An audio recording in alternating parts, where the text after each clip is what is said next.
solid. Like, I think the biggest thing was their offense. It was only 5 rounds that they won, but on a map like this, which defenders have a very big advantage, that was enough to really get them a lead later on once these swaps around those sides. Tied game, the next map, Ascent, was in fact Serenity Black's pick. So will we see another dominant performance like we saw on the first map? Yeah, it's hard to say, especially so they had the choice Serenity between Ascent and Breeze. Serenity don't really play Breeze. They played it like twice ever, and so it's hard.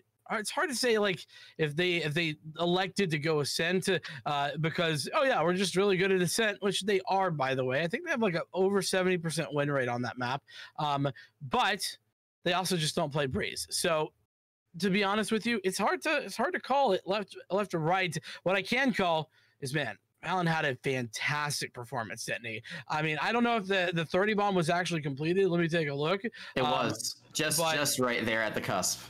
Yeah, I mean, that's magical stuff. I mean, listen, I was building the guy up from the beginning. I knew what was possible, but just seeing it on the server come out and play like that is magical.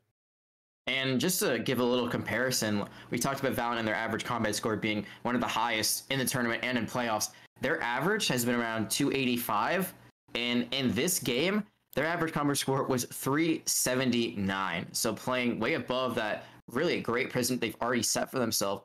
Ico was not too far behind. Looked really, really good on the Raze after playing a very different role in the previous map, playing the Sky, I believe. They're actually playing the Cypher in the last map, so they had a very different role this time around, much more aggressive. 332 average combat score, but still was not enough to get their team across the finish line. And I think, again, it goes back to Neon just not having the same performance they did on that first map. That Jet, you need them to get value.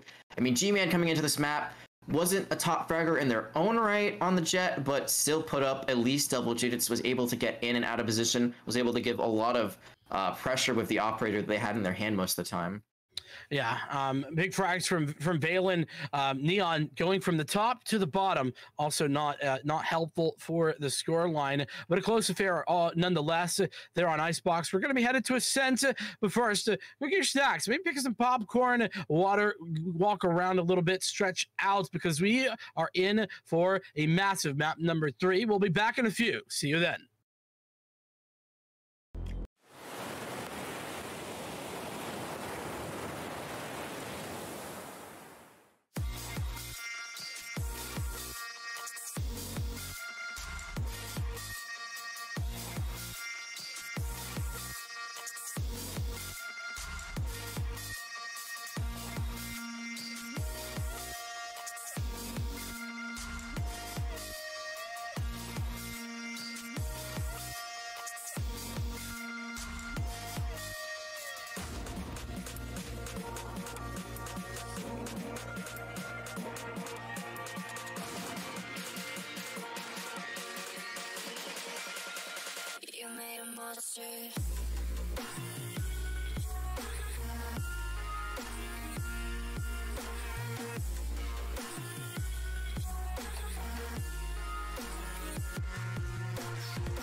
like you, be strong to hold the powers of the sun.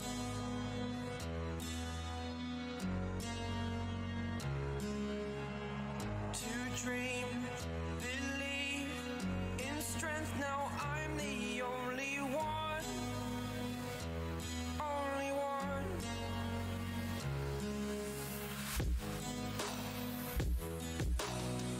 I was an ordinary boy until I broke the rules. My life destroyed, life destroyed. Until I walk awake, scream my mind, I shout, the ground shakes. How much can I take? My mind will break. Will it break? Can I take? Can I be your superhero?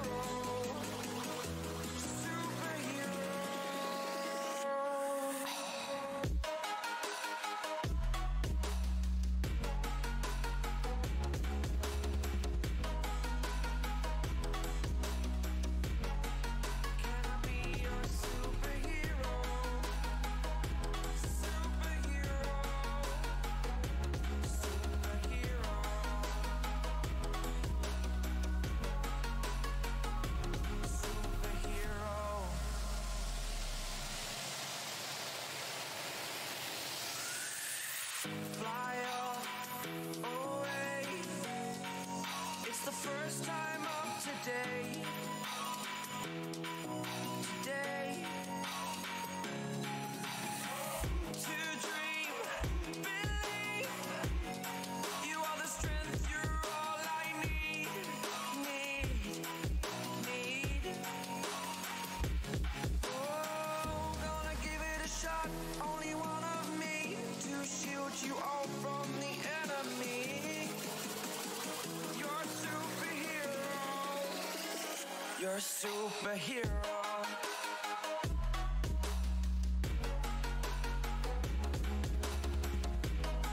Once again by Vincent, and here we are, Vincent, here on map 3 Ascent. Indeed, we are. Ascent. Well, this is the old classic, isn't it? We always see Ascent here, and the fact that we're seeing it as the final map, I think actually makes it a bit more exciting. Normally, I'm like, oh, Ascent, yeah, it's the great. Opener. It's always it's like always the first map, so I totally agree with you on that.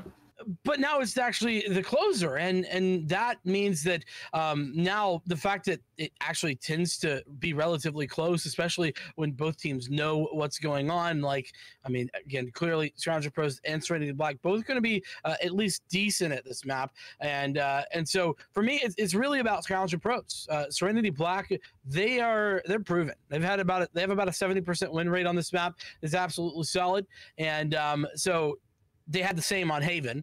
We saw how that came out. Can Scoundrel Pros step up, make the difference, and change the Haven narrative? We'll see if that happens, and we should see two very similar compositions here. I think we're mostly going to see the meta comp, the Astra, the Jet, the Sova, the Sky, but the one difference maker that we might see is the Killjoy versus the Cypher. So that Sentinel difference. We've already seen that there is a preference for the Cypher on the side of Serenity Black. They ran it on Haven pretty effectively, and I believe that they've also been running it on Ascent. So we'll have to see how that ends up going for them. And I don't dislike the Cypher. I liked it a lot more on Haven than I liked it here. But Killjoy is just so versatile. She's good because she's not just another body when you're on the attacking ground. Her turret can be great at stopping rotations, so can her alarm bot. Her nanostorms are great at stopping a defuse, or the nanostorm can also just stop a rotation. She's got really good util. Well, she might be defensive sided. She can still do a lot on the attacking ground. Cypher, besides a camera, he really can't do anything to enter a point. Yeah, and well, again, maybe something that you won't have known, but Serenity Black, long time have been committed to that Cypher play on Ascent. It's been something that I always have. I mean, criticized maybe is a strong word, but asked questions about, maybe more accurate.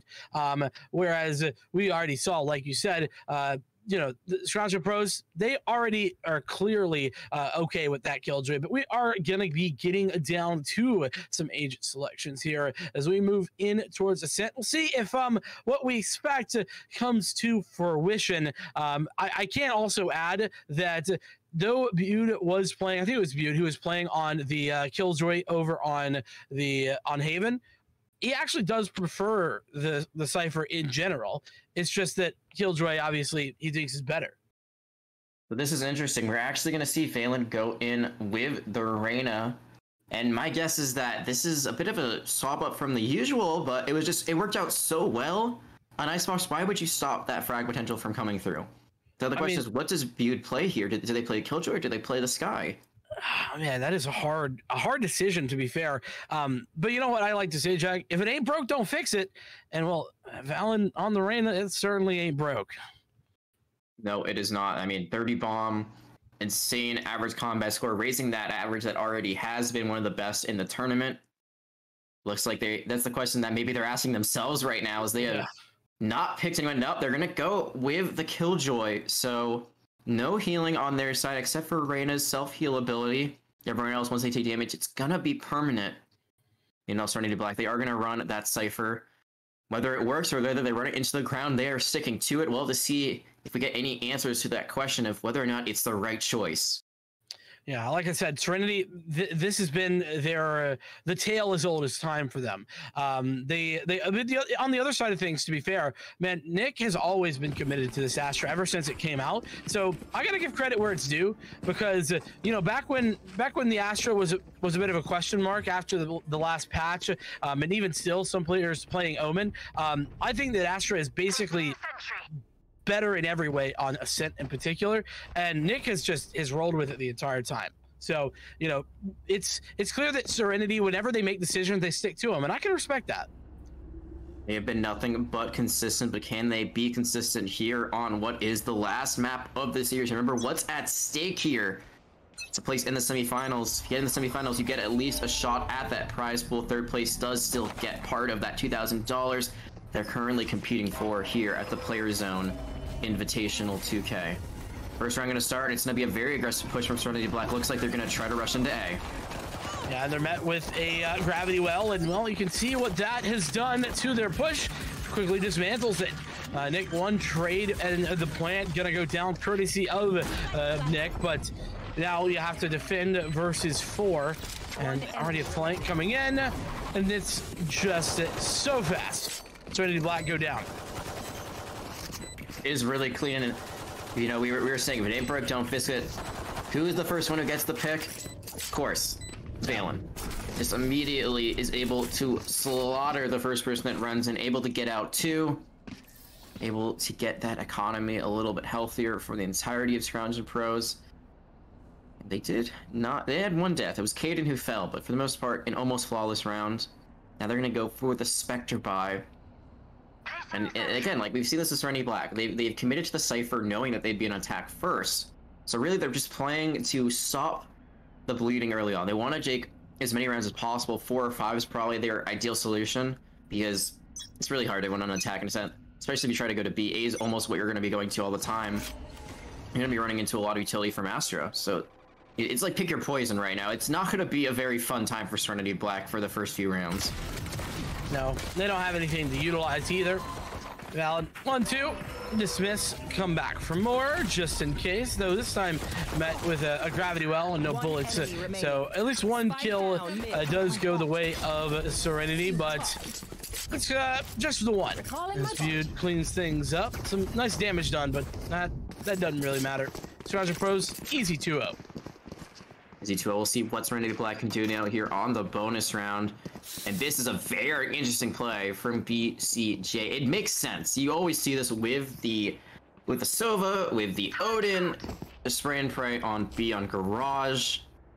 Don't see it usually at a third round though, when the rest of the tier team isn't buying. But this Odin, it can carry games. I'm thinking of Blackheart.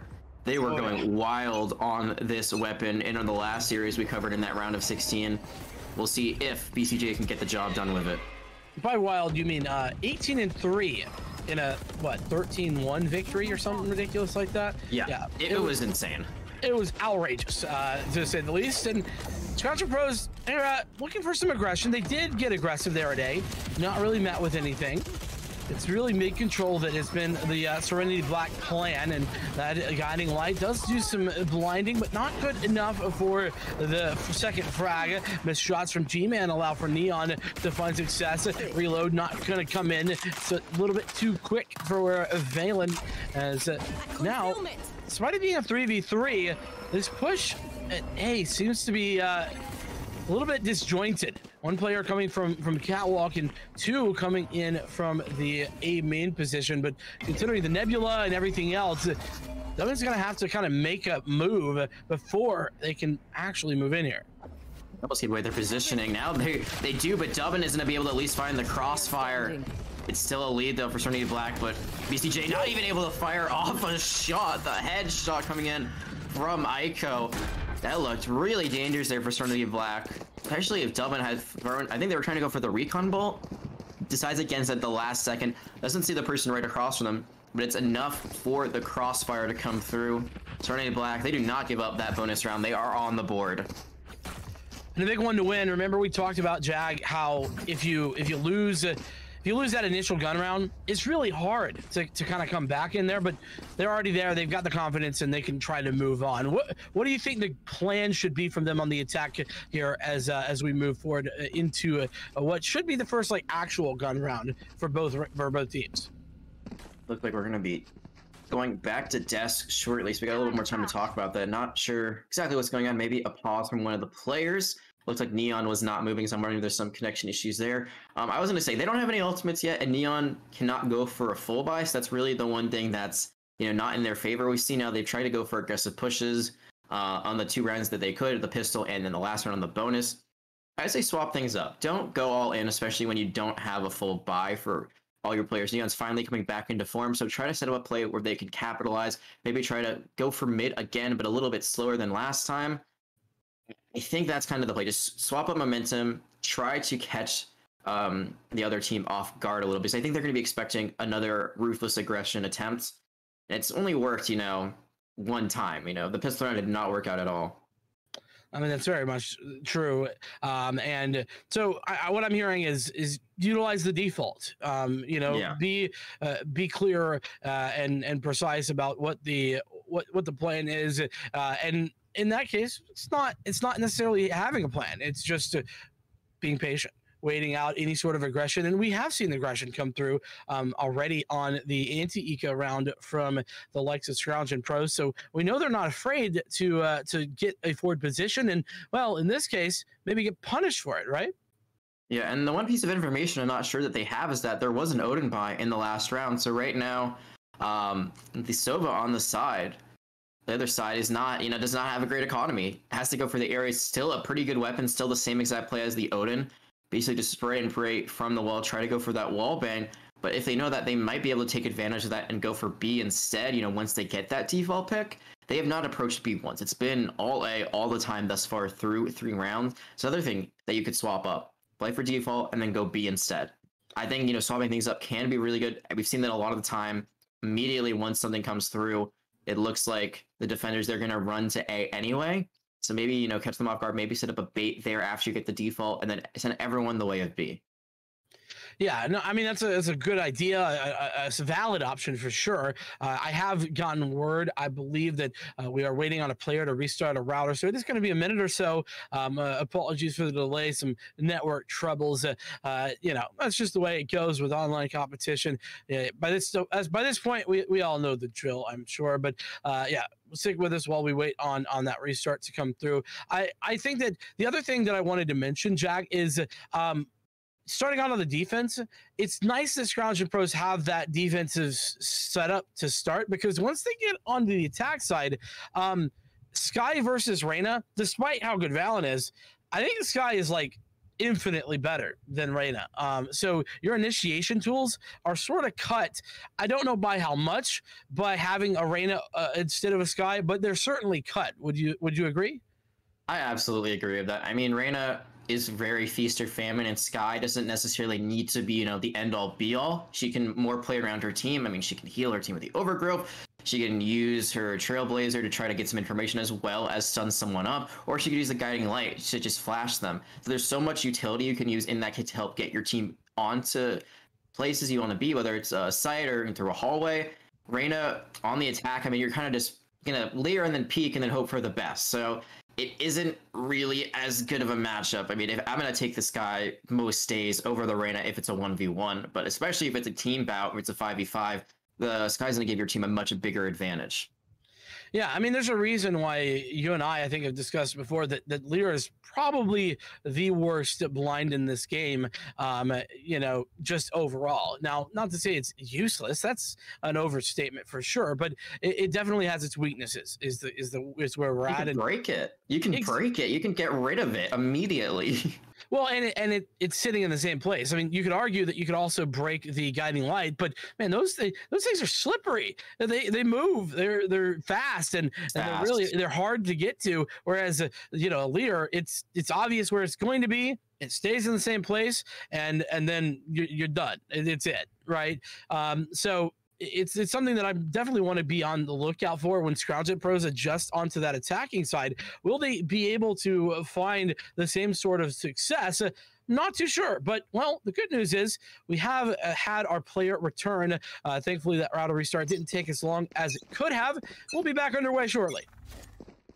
Oh, the operator is going to be online for Scrounged Pro, so that's the Ares, and to give away a bit of information that maybe B isn't the play, and the hunt is on to A anyway. It's only the Cypher that's left around B.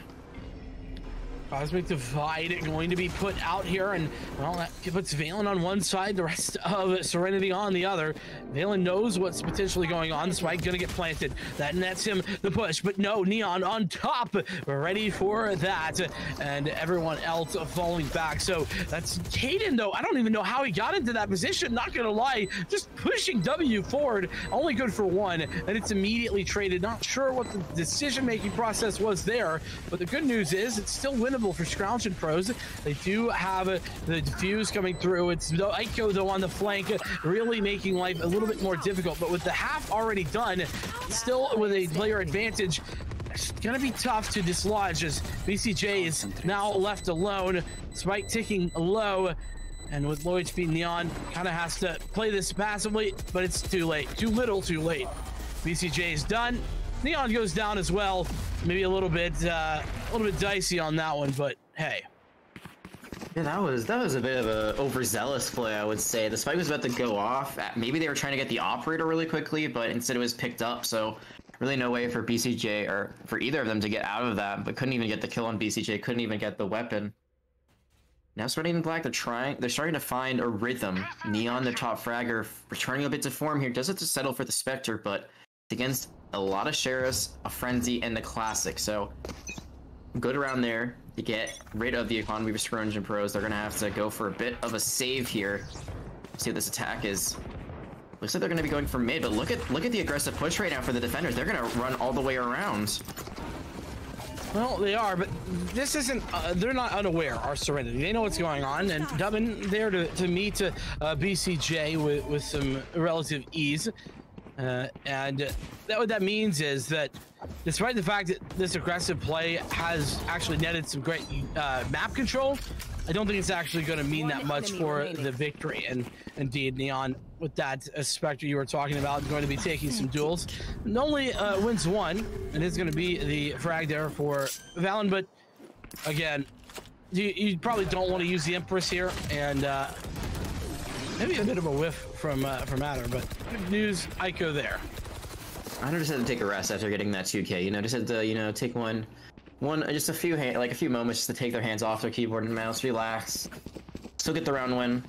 Finally have a lead here. Again, their economy still not great. They do have the Blaze Storm, so Neon does not have to commit here, but still is bot force, so they're trying to keep the credits going around. Scrounged Pros, they're gonna go for the full buy, but it's a very risky one. G-Man going to spend all of their economy on the operator. BCJ again going to try to get the Odin in their hands, and I'm not sure if I like this play. You're stacking the operator and the Odin on the same point. I haven't seen that very often, but regardless, Valen just doing Valen things, getting that first pick onto Neon. I mean, I guess firepower-wise, you just have Valen on the other side of the site. It doesn't really matter what weaponry is on B. because it's not equal at all to the Val and Div is what that's been really coming down to.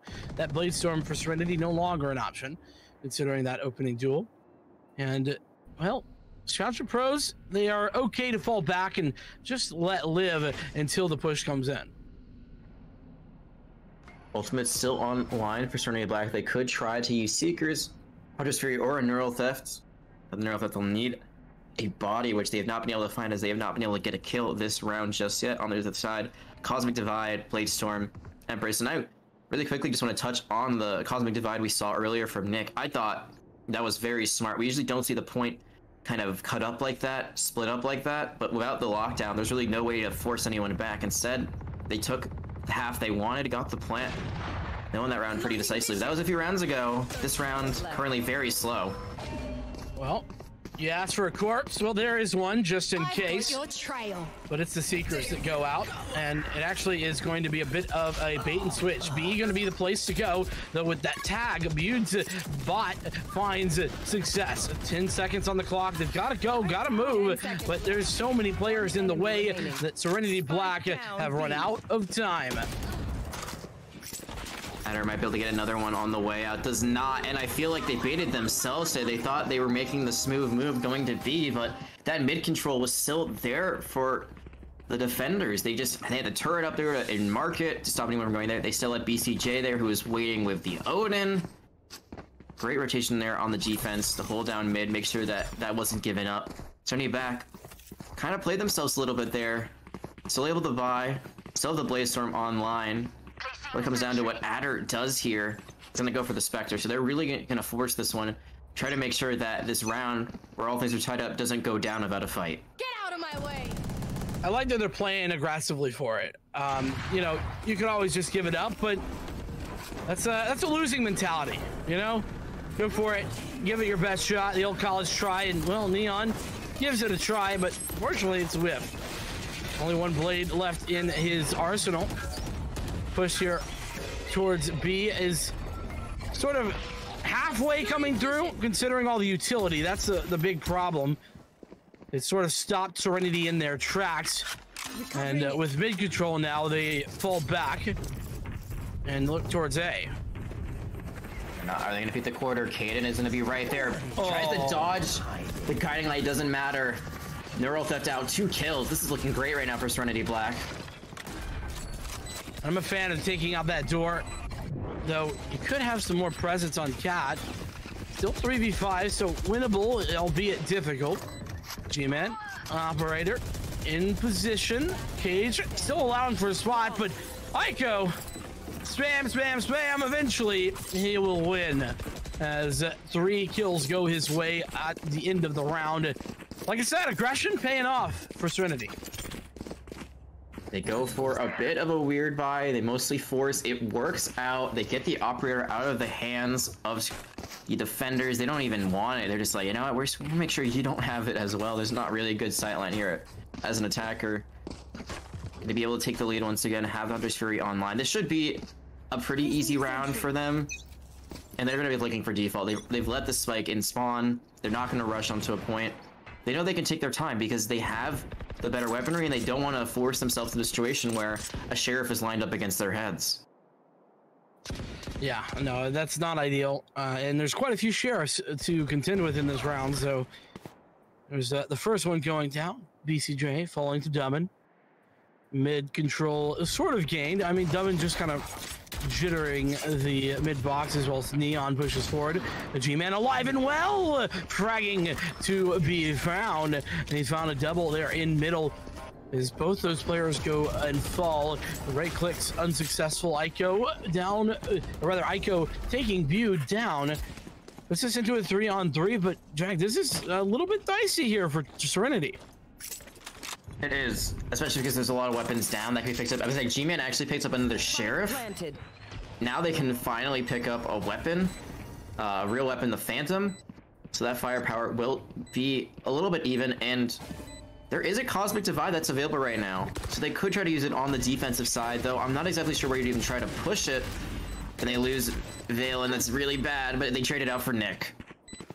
Not bad. G-Man obviously trying to kind of find the positioning, find the awareness, and does find one. He's got 3 on the round at the moment, but Aiko winning his gun duel and a second one as well. Another triple kill for Aiko, 2 in a row, in fact. Serenity Black are continuing to find victories, but they are limited in scope. They are, but Aiko really, I just want to hone in on how good they've been doing. I mean, they really shined when they were able to play the Rays, but this Cypher was still pretty dang good on Haven as well. One of the rounds that unfortunately wasn't on stream, but we got to catch was that it was the pistol round, and Aiko got 4. So it seems like when they're fragging, it's like triple kills, quad kills. It's never just 1 or 2. Aiko just right place, right time, landing their shots. Serenity Black now is going to have to go into a full buy coming out from the defenders. And once again, this operator and this Odin on the same side, but they're not even looking at that. They're just gonna throw it into the Seekers. Blinded, so blinded.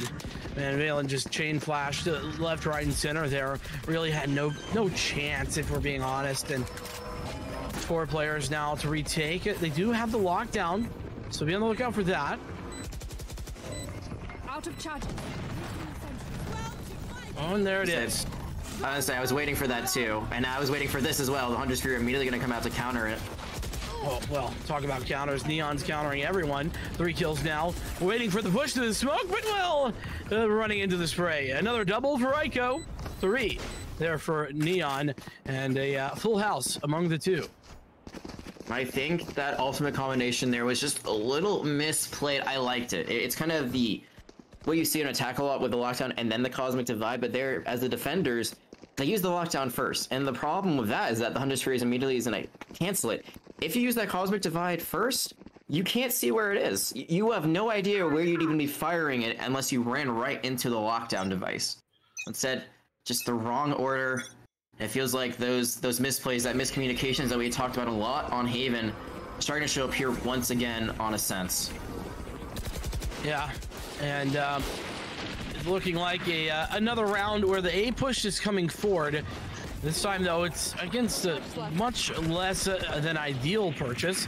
But with all 5 players here, basically, Serenity would have been dangerous to push forward through that. They elect to fall back and regroup elsewhere. Like it might be a bait. You saw the guiding light was out, but instead they decided to keep it for another day. Rotation is now on to B, but the defenders they know what's going on. They have already rotated towards mid. They've already rotated towards B. This won't be as free real estate as they might have thought on the side of Serenity Black. And talk about full send. Scrounge and Pros, from one site to another, they all rotate. And it is sort of off the back of the information from the Jet, who pushed up through mid and got the spawn information, but this push comes through. It is going to be into a lot of players, and well, that Gravity Well looking to stop things. Another as well, viewed up close and personal with a double. That Sheriff put to work out with the trade, but it's a little too late. And Valens still very much alive and well on the site, not looking the right direction. There was Adder, but still with 12 seconds now, you have to try in 1v3. 2 players left, but it's not enough, and it's huge. Thrifty rounds coming through from Scrounge and Bros. And G-Man on that rotation, on that flanking, all the information they need was huge. It was just enough pressure for Serenity Black to not really know what they want to do. They waited so long to finally push into B. They thought they had the perfect setup. It did not work out. Luckily for them, they still can buy, but it's a thrifty round win for Scrounge and Pros, and that's really, really bad, honestly, for them, for Serenity Black, because now that buy is coming to fruition. G-Man again with this operator, but no Odin this time. BCJ instead gonna settle for the Phantom. This operator is gonna play in a very different position. This is usually how you see the operator play. Very close on A, and then you back up to Heaven. But G-Man gonna commit the Bladestorm. I love that decision. Playing it close, playing it personal. Lots of util going back and forth, left and right. Lear out as well. And G-Man sort of forced back off the back of that decision. And this time it's Adder to come through the smoke, but Kane's far too prepared. As the push on Catwalk, also unsuccessful. All on to Nick, and Nick's down and dusted. Only 1 round left before halftime. They get to keep the operator. They get the round win. They've won 2 in a row. This looking like it might be a tie ball game going into halftime. Serenity Black, their economy, I do not think it was looking too hot. Let's see what their buy ends up being here. Looks like for the most part, everyone should be able to get at least something. They're gonna have to settle for light armor, but they will get the full arsenal. Pretty decent, all things considered. 2 rounds lost. They did a good job of building their economy there. And they're gonna, this is an interesting play. So Neon actually decides, instead of going for the light armor, they're gonna go for the Judge and go for the full armor. And that tells me that this is gonna be a very aggressive play from Neon, but can't be aggressive into 100's theory. Well, certainly can be aggressive into an operator. And G-Man has shown Ico the way on that one. Bladestorm now popped after grabbing a ult orb. Valen as well is at B this time in order to back up G-Man's op, but with 2 leaders gone and a frag already up, they are just okay to push back and allow for the additional utility to go forward. That's an unfortunate timing. G-Man now in mid finds the first frag. They're in that position. Neon is, along with Nick, the sole 2 survivors here, vulnerable as well, but Bladestorm still online. That might be the only positive, and well, that positive now not even online. 1v3, and it's all over. 6-6 the score line. Like you said, it's all tied up. It really goes back to that 13 round again that came out. If they hadn't gone that, I think this would have probably been 7-5, 8-4, but here we are, 6-6. Did the best of what they had, made it work, and were able to kind of just roll through the rest of that half. Let's see what they do now. They're on the attack, but this is usually not a scoreline you would see on a set, honestly. I would say, all in all, Serenity Black did a very good job on their attacking round. Getting 6, that's pretty impressive. Question is, can they regroup and recalibrate after kind of faltering near the end before halftime? Yeah, I mean, it was especially when we saw Scrounged Pros get their economy underneath them that they actually started to just roll. It was until that point, it felt like Scrounged Pros just never had answers. They never had the weaponry to contend with Serenity. Now everyone is on the same playing field as we start this pistol round. Looks like a very aggressive B push. The door to market has already been broken, and I could never even had a chance. Yeah, I mean, I don't know why he didn't look that direction, but it doesn't really matter because it was a quick frag, basically quick as you like, as Scrounged Pros placed down the spike. 3 players coming in for the retake, so it is a winnable, and Neon has dashed into the middle of things. All 3 players back boathouse, so despite the low HP, maybe, no, not gonna happen.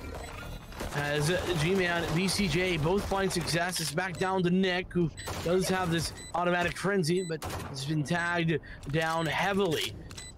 Can't really expect all too much, and well, normally that bot would be a small thing, but actually would have been deadly, considering though it's BCJ to put down Nick before the bot can get to him. Neon there had a great play, but then just went too far in. Had to back up, had to regroup with Adder and Nick instead. Ends up falling. Adder is caught out completely off guard. They were trying to rotate, I think, maybe get a regrowth off or something, try to provide some sort of cover or fire that would get them out of the situation, but Neon fell first. Adder, no man's land, and then it was just up to Nick, who just fortunately could not clutch out that situation. Gonna be another lead now for the attacking side. Looking good. They're gonna get a Bulldog, so I'm actually surprised about that. I was saying the Bulldog, you don't see that anywhere but Icebox, but here we are seeing it once again on Ascent. It can be a pretty solid, second round gun. It's not as expensive, obviously, as the Phantom with the Vandal, but it gives you the, it's obviously a very, a decent weapon to spray down with, so a little bit of extra security, maybe, as Serenity. Of course, on the eco here, and Neon might be good for one with the shorty. All depends on this scenario, and there it is, one and done. As G-Man finds both of those frags, lines him up, knocks him down. Kaden is well involved. Seems the BCJ might be aware of Adder there, but ultimately not going to find it yet. Doors closed. Adder is cut off, is weak, cannot heal himself, can only heal the rest of the team. And Only person that's left right now for the rest of the team is Dubbin. We'll see what they can do. Only a classic to their name and a few shock darts. Last player standing. And now it's only them. This is just not a winnable round now. Nice little tag, but no frag to follow. So there we go. 2 rounds of the lead for Scrounging Pros. We haven't seen this since the pistol. For the first half. No, they have not. They have been down for quite a while. Now they're finally back on top of the round score. Serenity Black actually had a great opportunity there to trade out 2 more. There were 2 members of Scrounge that were really, really weak. Couldn't find those final shots, and that could be a big oopsie daisy going forward. They weren't able to find those final blows. This is going to be their bonus round, so they might be able to bring one back here. Scrounging Pros, their economy could have been way worse after that. Instead, they were 4 strong. And it is the full bonus. Only that one bulldog being thrown in for Scrounging Pros. Well, Adder and Nick both pushing forward, but they're gonna get tagged. And oh, there, Neon getting involved. Nick as well with the frag. Adder trying to 2 directions at once, but fortunately he gets away with his life. It's just barely his life, but 1 HP is enough to live on. I'd say at that point, just hide if you're this guy. Live to fight another day. Do not dig into your economy. Let everyone else handle this. Stay alive also for the regrowth so you can help the rest of your team. It looks like Kaden still wants to press up onto A despite the fact that the entirety of Serenity Black, except for the Sova, are there. I feel as if they're kind of stuck, considering there might be mid players coming, and it seems like that's what Kaden was just looking for. Swing, not successful. Attempt again, gone. Ico and Neon both closing the round, and it is ultimately a flawless. This is where the real game starts once again, Vincent. Everything isn't going to be on even footing. Serenity Black, they lose this. That lead will continue to grow on the other side. They do win it. It's tied up, and they will have a nice little economy advantage going forward. And it looks like this can't be a full buy, actually, because right now, Valen will have to settle for light armor. So will BCJ. There isn't a bit of an armor advantage here, and Dubbin is going to finally buy the Odin. We saw this a lot on the side from BCJ. Didn't feel like it found a lot of value. We'll see if the Odin is more dominant this time around. Yeah, I'm with you that, you know, it was okay from BCJ, but it certainly wasn't, you know, incredible. But they also didn't hit it B all that often when he had it. But, I mean, that's a fantastic flank from Adder. Really dispatching BCJ before he could get involved in the round. A site is technically open, and technically there's a pick there, but neither the attack nor the defense have pushed forward. It's actually B that is where the spike is headed, and Dubbin is quite ready for this push. Dispatching Viewed on the initial swing, going to throw out the Owl Drone in order to get even more info. It's G-Man who's now tagged. Gonna have to wait just a little bit. And the rest of the team coming in for support. Serenity Black in good stead. I say Adder isn't just completely caught out there, trying to rotate back through market, but unfortunately makes it a tie ball game again. Serenity Black had an advantage. It's gone, and now the full rotation is going to A. Ico, not sure if they have a lot of utility there. It looks like it's really just the Astra Stars. I don't see any tripwires down. He's got one of them in his pocket. And finding that one frag. Valen goes down. So, to be fair, that's a heavy hitter. Blaze Storm could be online for G-Man. Should it be a necessity? But now it's only a 1v2. Kaden going to remove G-Man, and the push coming in. That's what timing. That is ridiculous. As Neon does eventually fall to Kaden, but oh boy, that was close. That was super close. The way they peeked that Kaden with the cojones there. Just a second earlier, half a second earlier, they would have definitely been headshot. But it just fell. The wall, the Cosmic Divide was there at the exact moment they needed.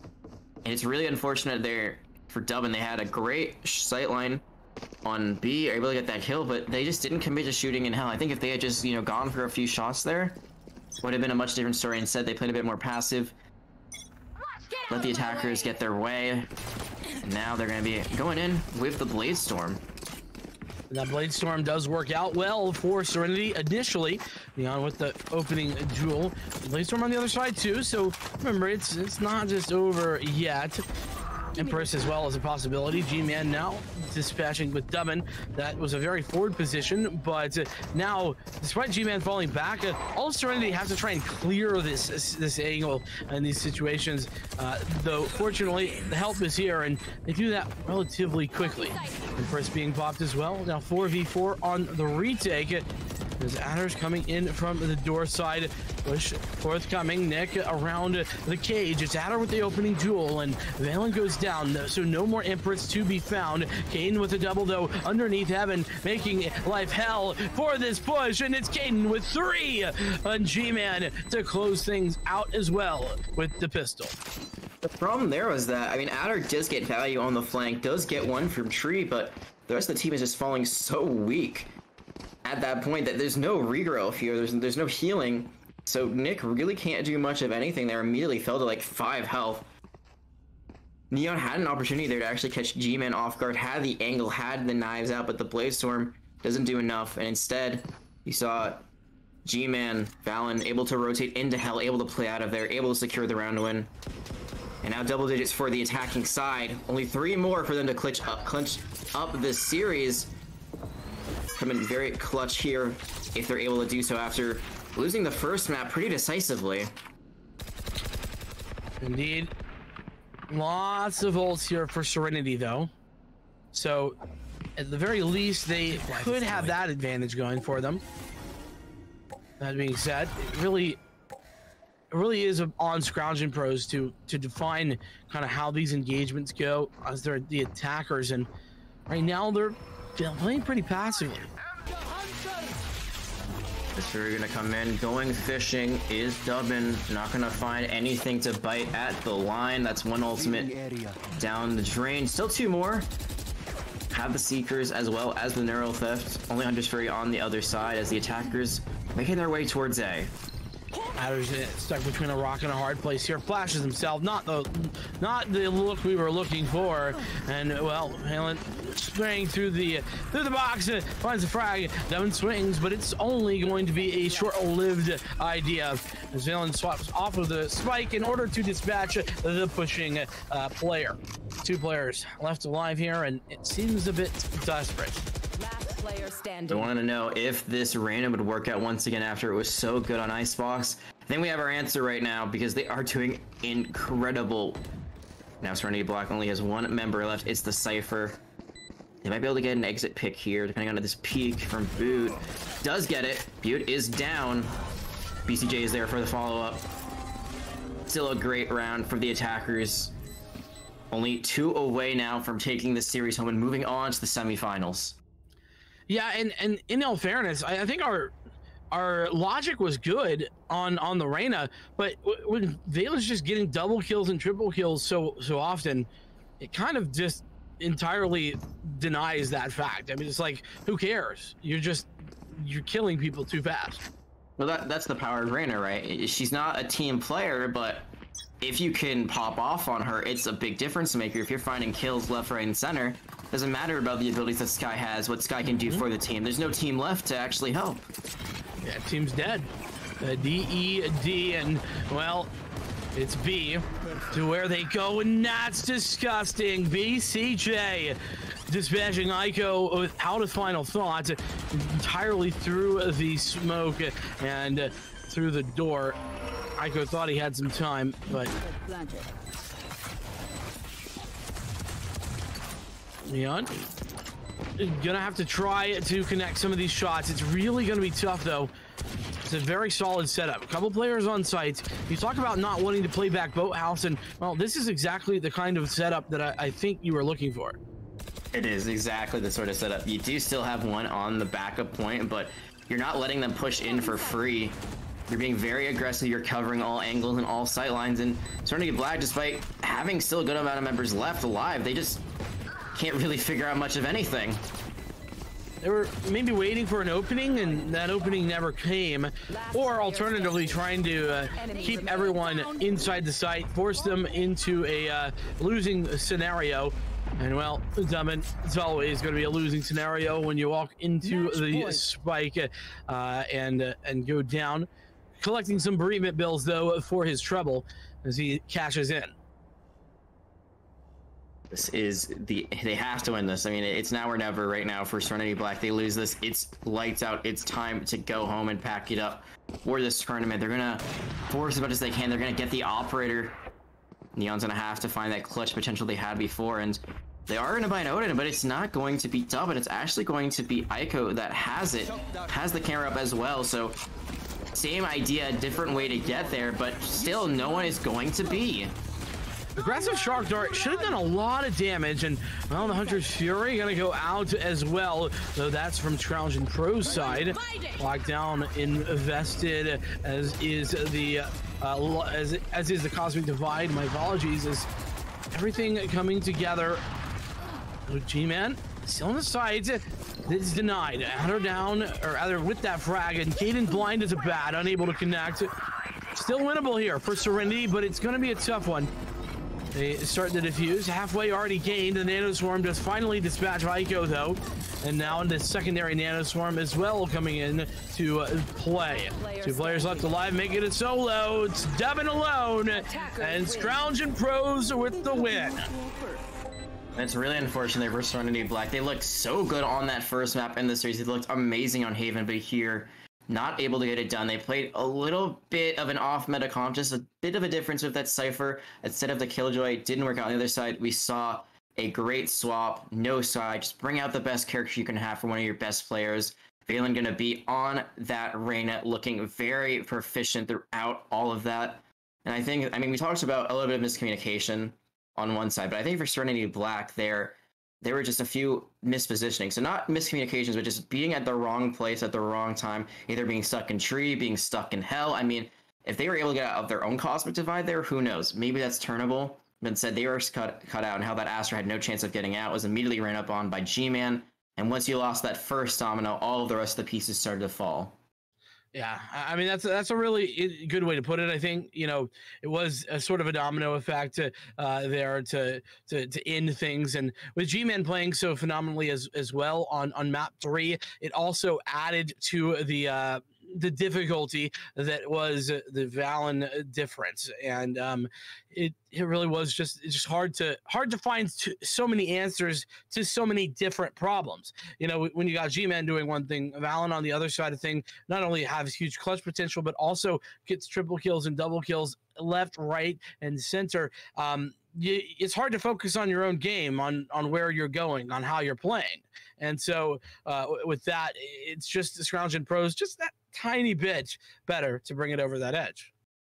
As my camera decides to stop doing its dance party, that is going to be the end of the quarterfinals. We got the semifinals coming up in just a little bit. We're going to be bringing in 2 new casters for that, but don't worry, we'll be back for the grand finals in just a jiffy. But before we do that, I want to give a shout out to Community Gaming. Today's Valorant tournament is sponsored by Community Gaming. They run weekly tournaments for games like Valorant, League of Legends, Hearthstone, and more.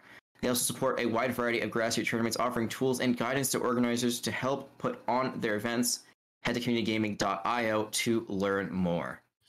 Indeed. And on top of that, I do want to shout out one more time Player Zone.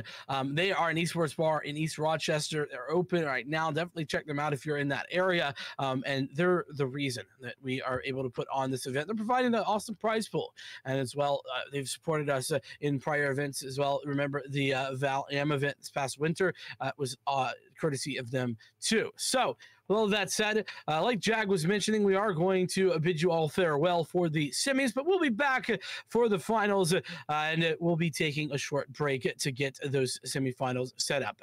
We'll be back in a moment. Don't go anywhere.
rise around like an ocean in my head.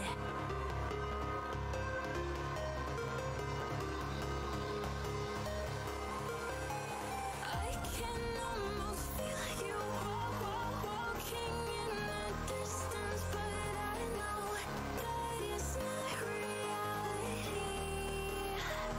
If you are echoing around inside these parallel dimensions all alone, know I'll find you in my dreams.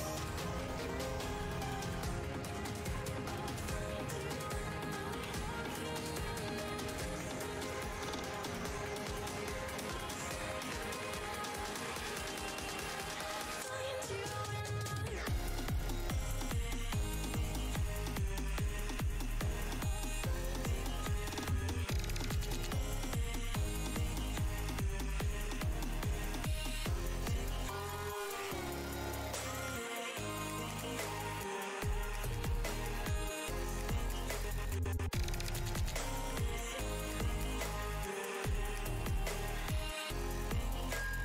I can almost feel you walking in the distance, but I know that it's not reality.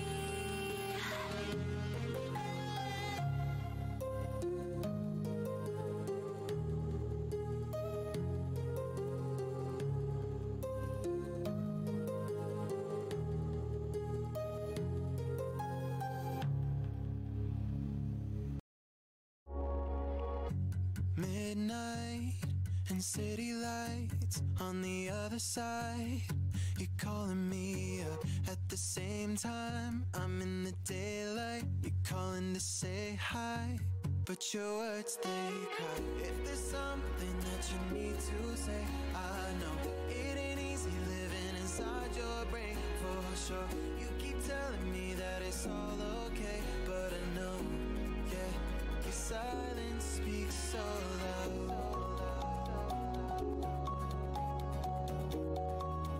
Your silence speaks so loud. And I hear you calling out, yeah.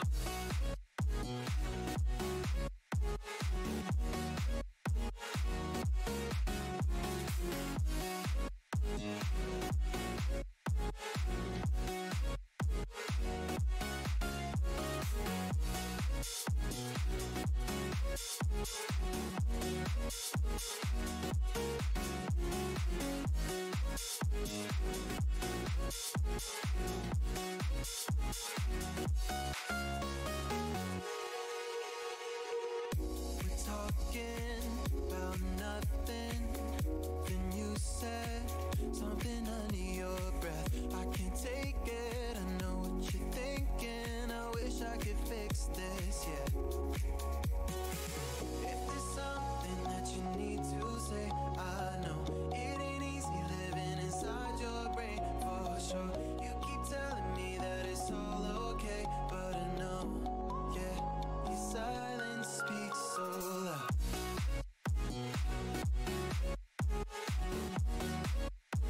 Silence speaks so loud.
go.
Invincible.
Feel free, and I just wanna be me. Yeah, I just wanna go so crazy. I just wanna be a freak. Yeah, I just wanna rise to the top.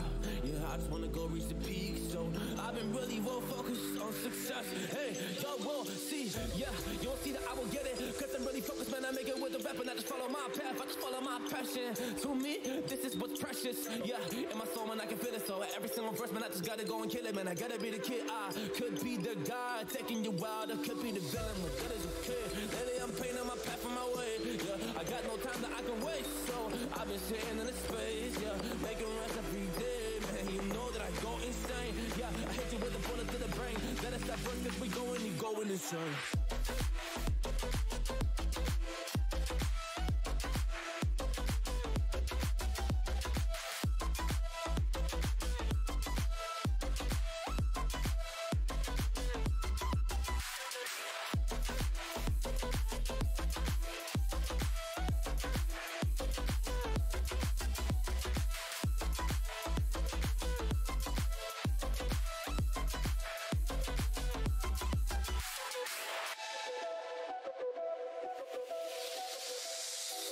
You don't know what I'm gonna do. You don't know what is next. And I'm loving the fact, truly it's making me blessed. Cause I work on my team, no snakes in the grass. And we have a choice in the wind because of the work that we did in the past. Because of the work that we did in the past. When we went to hours, we barely got rest. So I get the realm and we didn't finesse. So I got the feelings that we might be next. Cause when we go in, we win in the match. When we go in, we win in the match. So that's how we do, cause we be the best. We be the best, best. Yeah, we be the best. Whoa. Yeah, we be the best, best. We be the best. Hey. Yeah, we be the best, best. Hey, we be the best. Yo, you wanna come on a test? Whoa, you want to see we the best. Hey, you don't see that we're the best kid, so I suggest you never really come and test it. But otherwise, I will smack your face like Michael Jordan does with a ball in the basket. Oh damn kid, but you didn't expect it. You never really thought that this could just happen. But now really come on and we pull out with the action. Just people the feed, those they don't get it like.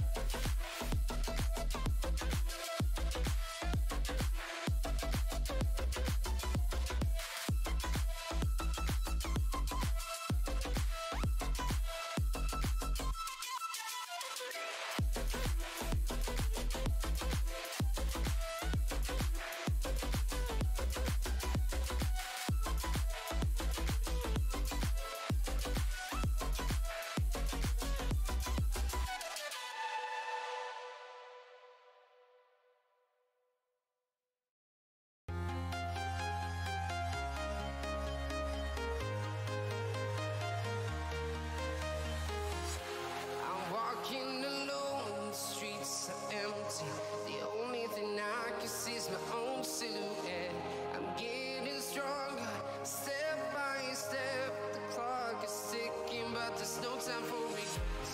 I've been flying from town to town, from London to Taiwan.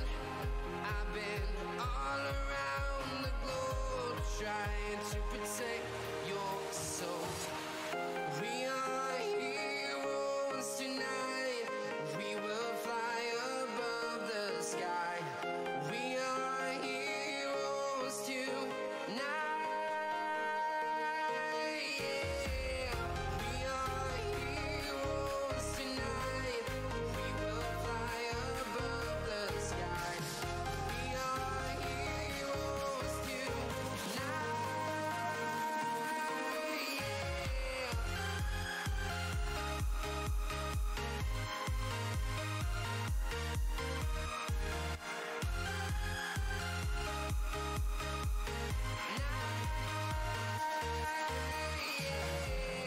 Feel like a dynamite, ready to explode right up in the sky. I need you to listen, I need you to hear, and don't show any fear. I've been flying from town to town, from London to Taiwan. I've been all around the globe, trying to protect your soul. We are heroes tonight. We will fly above the sky. We are heroes tonight. Yeah. We are heroes tonight. We will fly above the sky. We are heroes tonight.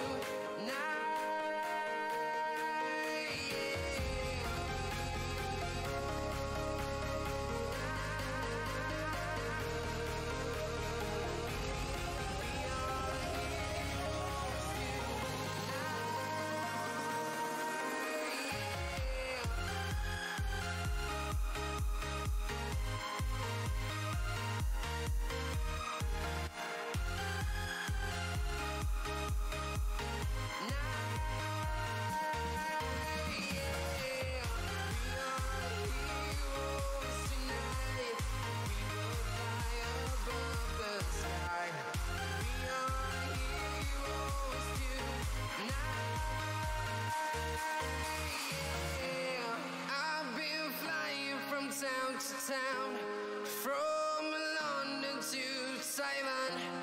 I've been all around the globe, trying to protect your soul.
series, and now we're here, Mafia versus Goodfellas. The first map is going to be Ascent. Now, I mean, Doc, we just had Ascent a little bit ago. Yeah. What are your expectations for these teams?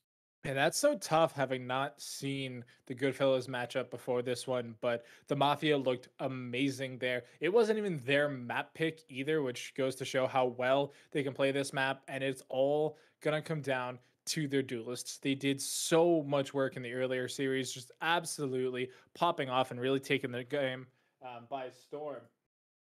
And I mean, it was just a really crazy thing watching Dynamic really escalate and really control the pace of the game. And we saw them get the knife ace as well. Like, that was just such a pivotal moment in that series, even though it was kind of at the end of a game, but like it still matters because it went on into the next game, and it's brutal. And if Goodfellas are prepared for it and they're ready to really go pound for pound with the duelists of Mafia, we could have a series on our hands. Hopefully, I'm hoping we get some like you said, pound for pound. I don't want this to be a sweep. I do not want this to be any kind of sweep. Hopefully, I didn't just cast regrets it. That's all you want. You just want to go to Breeze. I mean, honestly, I'd be okay with Icebox. I don't like playing Icebox, but watching Icebox is nice. But yeah, I do want a third map. Icebox. So yeah, good. That's okay. That's fine. That's totally fine. But real quick, let's take a quick look at the agent select. We already have Mafia completely locked. Almost. Dim Sum is getting a little bit situated on the smoking character. We have yet to see a controller for the Mafia. But again, our first map of this second match tonight on Player Zone, it's going to be Ascent, which we actually just saw. Mafia just came off of this map. Beautiful 2-0 victory over Lemonade Stand, where on Haven they won 13-5, and then they went straight to Ascent 13-6. And now we're on Ascent one more time versus Goodfellas. And altogether, I've seen, obviously we've seen both these teams in the past. Goodfellas is kind of a question mark for me. I've seen them play every now and then, but this roster is, it's been switched around a couple times, a little bit new to me. But all in all, I'm definitely ready to see the action here on Ascent.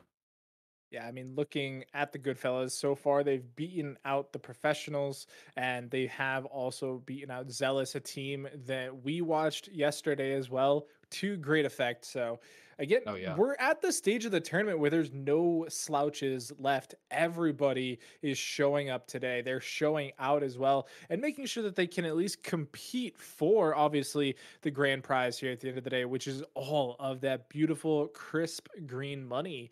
And it's just, you have to show up. Today's the day. You don't get it tomorrow. You got to show up today. You got to win all your matches. And so far, both of these teams have done just that.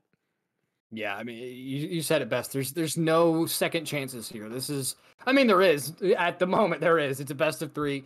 If one of these teams loses Ascent, you have Icebox as a chance. But if you lose 2 in a row, then sorry, you're going home with nothing to show for it, unfortunately. But all in all, this is definitely shaping up to be a pretty good match. We got double Astra, double Jet, double Sky, double Sova, and of course, our traditional Killjoy and Cypher for either side here. But real quick, let me just go over some stats for Goodfellas. For Ascent, they have a 72% win rate out of 18 games. They've only lost 5 out of 18 games on Ascent. So, I mean, Goodfellas is coming into this looking...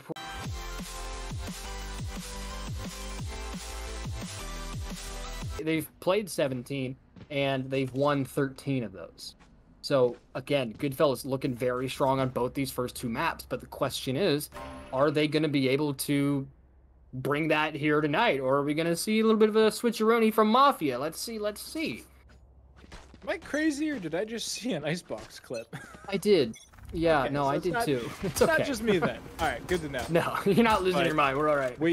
We'll get to that in just a couple minutes. We're already into it. Here's the pistol round for Ascent between these two teams. This is a semi-final matchup, by the way. The winner here will go on to the grand finals. So, again, big stakes on a big stage, and the teams are going at it. So far, just a bit of damage being traded back. Mafia losing a little bit of a trade, but it's all on Dynamic, who doesn't need help. They just need bullets. Fiend getting dropped there by Governor. Governor, again, he's that substitute, and he's done nothing but show how strong he truly is as a player individually and with the team. And here we are. All of a sudden, bomb getting planted on a site, very low HP from that Sova on Mafia. It's a 2 versus 4 retake here, as Goodfellas is going to be able to pull this off. Cheat code gets taken out, and now it's just Venture in this 1 versus 4 situation coming in the tree. Dim Sum's got the angle, so does Minimature, and there we go. He's going to get dropped, and that's the first point on the board for Mafia. Another really solid pistol round. I know we keep kind of like memeing about pistols being a literal coin flip, But so far, Mafia have a really good track record on that particular round now. They've won quite a few of them, and it just goes to, you know, really propel them forward now that they have that second round. They have that boosted economy. They're coming fully equipped with these Spectres, and we're seeing Goodfellas being very conservative about it, not really investing anything at all, and just saving it up for that next third round gun round. Yeah, so, I mean, like we were saying, the Mafia, we've seen the Mafia, we just saw them come off this map. Beautiful victory on this map. So, you have to wonder if that's going to give them a little bit of an ego boost. Governor doing some work mid, picks up a 3-piece. Nice quick round there for Mafia. But again, you got to wonder if this is the morale from that last win. It was a 13-6 over Lemonade Stand on this very map. So, and I believe they started on attack, right? On that last matchup, but either way, you got to wonder if it's the mentality coming in after that beautiful victory. If that's like, oh guys, this is our map, this is our territory, we got this. Or maybe we could see Goodfellas come out and just kind of stomp. But so far, it's been 2 in a row for Mafia. Goodfellas not looking too hot in these first couple pistol rounds. Yeah, I mean, Mafia, they've been on a break just as long as we have in truthfulness, because they won their last series 2-0 and have been able to sit back and watch the rest of these teams play out. And we're going to see a couple members here of Mafia just fall in quick succession. Fiend doing a great job at mid. Finally going to get taken out by Governor, though, and Venture trades that back for a numbers advantage. Yeah, numbers advantage indeed. A 2-man advantage for Goodfellas. Spike gonna get recovered here by Nilly. And it looks like he might be going for a rotate through mid. But the question is, where is he gonna go? Because he's only got one more teammate, and he's on Cat. That's miniature as Cypher. He's got... I mean, they have very little information to work with here. Sometimes you only need a little bit, though, because as long as you have your weapons, you can, you know, kind of play loosey-goosey with it, as we are going to see shots on target. Not going to quite connect from Rebo. But again, you still just have the numbers advantage. You can make these calls, play around a little bit. You don't need to worry about too much. Yeah, it's honestly, at this point, it's like, it's 30 really... seconds left. It's a standstill, but it's also a 2-man deficit. So you got to wonder, what does Mafia have planned here? Millie going through mid, takes out Venture. Beautiful little tapski there. And that's going to leave the Killjoy here on B site alone. So that's going to give them the opportunity that they need to get on site, get that plant down. But XF, he's holding it down with a Nano Swarm, picks up 1. Miniature's there for the trade. He has just enough time to get this plant off. And now it's a 1 versus 2. Cheat code's already on the retake. Yeah, this is a really interesting retake situation. If we can get some clean taps out of Miniature, it's potentially doable, but unfortunately it's not going to be able to happen there. Yeah, not a fantastic start for Goodfellas, but they were able to find that round with 2 men still standing, so that's money for them as well. But they have the rifles, so coming into round 4 here, their team's going to be pretty okay on economy, and the Mafia isn't doing too bad either with their money. We might see an Ares or a Spectre here and there, but other than that, we're going to have full buys on both sides of the map here. Yeah, the problem with losing so many members last round for Goodfellas is that you can see that they don't have the juice cannons they would really like. They were even considering a Guardian there for a split second. They do manage to fully equip 3 rifles, 1 backed with half armor, but that's on the Vandal. We just need a 1 tap with that to be useful, as we're going to see Fiend get super aggressive here with that Spectre. Picks up the frag, only takes a little bit of damage as well. He's hungry. Look at Dim Sum. He does take out Dim Sum, and now it's a 1-on-4 situation here. Oh, there we go. Nilly gets taken out by XF, and there we go. All tied up 2-2. This is the first time we've seen a tie today, right? On the B stream here? I'm pretty sure that's the first time we've seen a tie. Yeah, I mean, it just goes to show that Mafia was so dominant in their earlier matches that a 2-2 scoreline is, you know, something to unheard of. brag about. Yeah. It's crazy. I love it. I love it. I love when it's this intense to the point where, oh my god, it's tied at a 2v2? What? Or 2-2? But nonetheless, this is, I mean, so far, both teams have been pretty strong on attack and defense today in general, and now we're seeing them finally go up against each other. So the question is, who is the stronger on sides? Because, I mean, you know, attack is attack, defense is defense. Yeah, right now we're seeing a bit of an eco round here from Mafia. They didn't have a lot of money to work with after that buy round, so that's why they're just going to be hanging out with their good old sheriffs. Now we have seen them thrifty here today, so they could make it happen again, but oh my god, that shot from Revo. So clean, so crisp. Gotta love it. The Seekers and the Flashes coming out from Sky on the side of Goodfellas. Going to create a little bit of space. Let them kind of serve straight down into market. Fiend is ready and waiting. Not able to do much in terms of damage. And the heals come through immediately. 4 versus 4. There we go. Fiend picks up 1 and 2. Governor goes down. That's a huge pick. There's their fragger. 2 versus 4 now. Crazy is that not only did we just see 2 instant headshots in a row, also managed to break the bird before it actually flashed and popped. So yeah, really quick on the trigger there. Not quick enough for Dynamic though, who does win out in the end. Yeah, 25 seconds on the clock. I mean, Mafia's got to make a play for site here, either site at this point. But the problem is they have Jet mid, and will that help them or hurt them? Oh man, cheat code. Beautiful bird there taken out. Or flashing. 10 seconds left. Oh man, this is an interesting site take. Nearly on site, takes out XF. Dynamic is there for the backup. Spike barely in time. Gonna get planted. Now it's Venture on a 1 versus 2 retake here. Standing ahead. Not going to be able to find much information, though, with that recon dart, since both players are tucked away in the back here. And this is perfect for them. They're going to be able to go for a 2-1 peek, but just kidding. Make that a 1v1. Just needs a little bit more damage, but they can't quite hit it. Dynamic, once again, picking up where the team fell off. 28 HP. I mean, you still gotta give it to Venture on that reaction time. That was solid. He immediately flicked straight to Dynamic. Tags him up a smidgen, of course. Unfortunately, it wasn't enough to get the job done. Now it's Mafia starting to take back control of the game, 3-2 now. And honestly, real quick, I just want to give a shout out to our production team.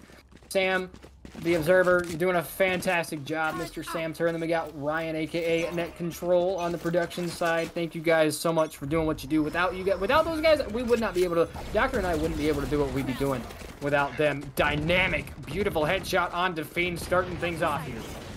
Yeah, Dynamic just once again, like I said, carrying the team through some of this early aggression, has been so dominant in the previous maps. And I talked about how it was going to be this duelist versus duelist matchup, and you know, Fiend has been going toe-to-toe with them. Yeah, they lost that 1v1 last round, but there's still so much more Valorant ahead of us, and it comes down to who hits the shots more consistently. Miniature has been a player that's been able to hit them quite so consistently, taking it out over Seth, and now the site is potentially under complete siege. Oh man. Miniature just barely missing that spray on Venture. It's going to cost him. His teammate takes out Nearly, but he was there for the quick little refrag, and now it's cheat code and Rebo on this 2 versus 4 retake. Miniature, beautiful flick, does a little bit of damage, nothing too concrete though. 16 HP, he's got to back off. And here comes the information for the Sova recon. Unfortunately, not going to do much for them. And Rebo and cheat code, I mean, you got to wonder if they just should save on this. I mean, they do just have pistols, but do they want to play for picks? Try to get a rifle or 2 off of the bomb explosion, or okay, it looks like they're gonna go for a flank here. What's really interesting here is that Dynamic had actually been in a position to prevent this. Dynamic had been hanging out in mid, back on the end of Catwalk on, you know, the attacking side, and could have very easily, you know, put themselves in a position to counter that. Instead, they're losing 2 rifles, and there's nothing you can really do, but cheat code. those were 2 kills they didn't have to lose. He got he got hungry for the kill and ended up eating it from the bomb. That is unfortunate for cheat code. But now it's gonna be 4-2. Scores suddenly doubled for Mafia. So I mean, all in all, this has been a pretty good showing from both teams here. But Mafia obviously just a little bit more control over Goodfellas. Just a little bit so far. Do need to see a little bit more action from some of those, you know, slower members on the team right now. They're just being so aggressive. Lockdown's already being popped here by Seth, just trying to buy time. And look at this, they can guesstimate where it is. Governor's just gonna get a free kill. Lockdown does go off. 0 players detained, however. Nilly does fall on the site. Yeah, Nidley going down. That's both healers out of this round so far for both these teams. So that's going to be a good amount of damage done to both sides.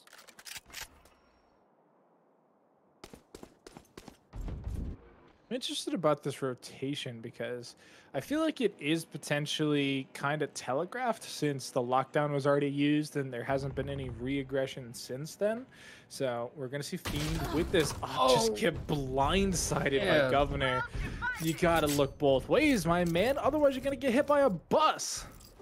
I mean, they call it a bullet train for a reason. Oh, look at Seth. Oh man, I'm waiting for somebody. Left. Somebody's gonna get clocked here, and it's just a question of who. Is it XF or Dynamic? Dynamic finds his way through. XF takes out Governor. There we go. He gets taken out himself, and now 2 versus 2. Astra versus Astra. Sova versus Jet. Bomb looking for a plant on A site as Mafia is gonna take a nice quick stroll down A site lane and take control. And there we go. Venture with the Hunter's Fury is able to take out Dim Sum, and now it's Dynamic with the Blade Storm in a 1-on-2.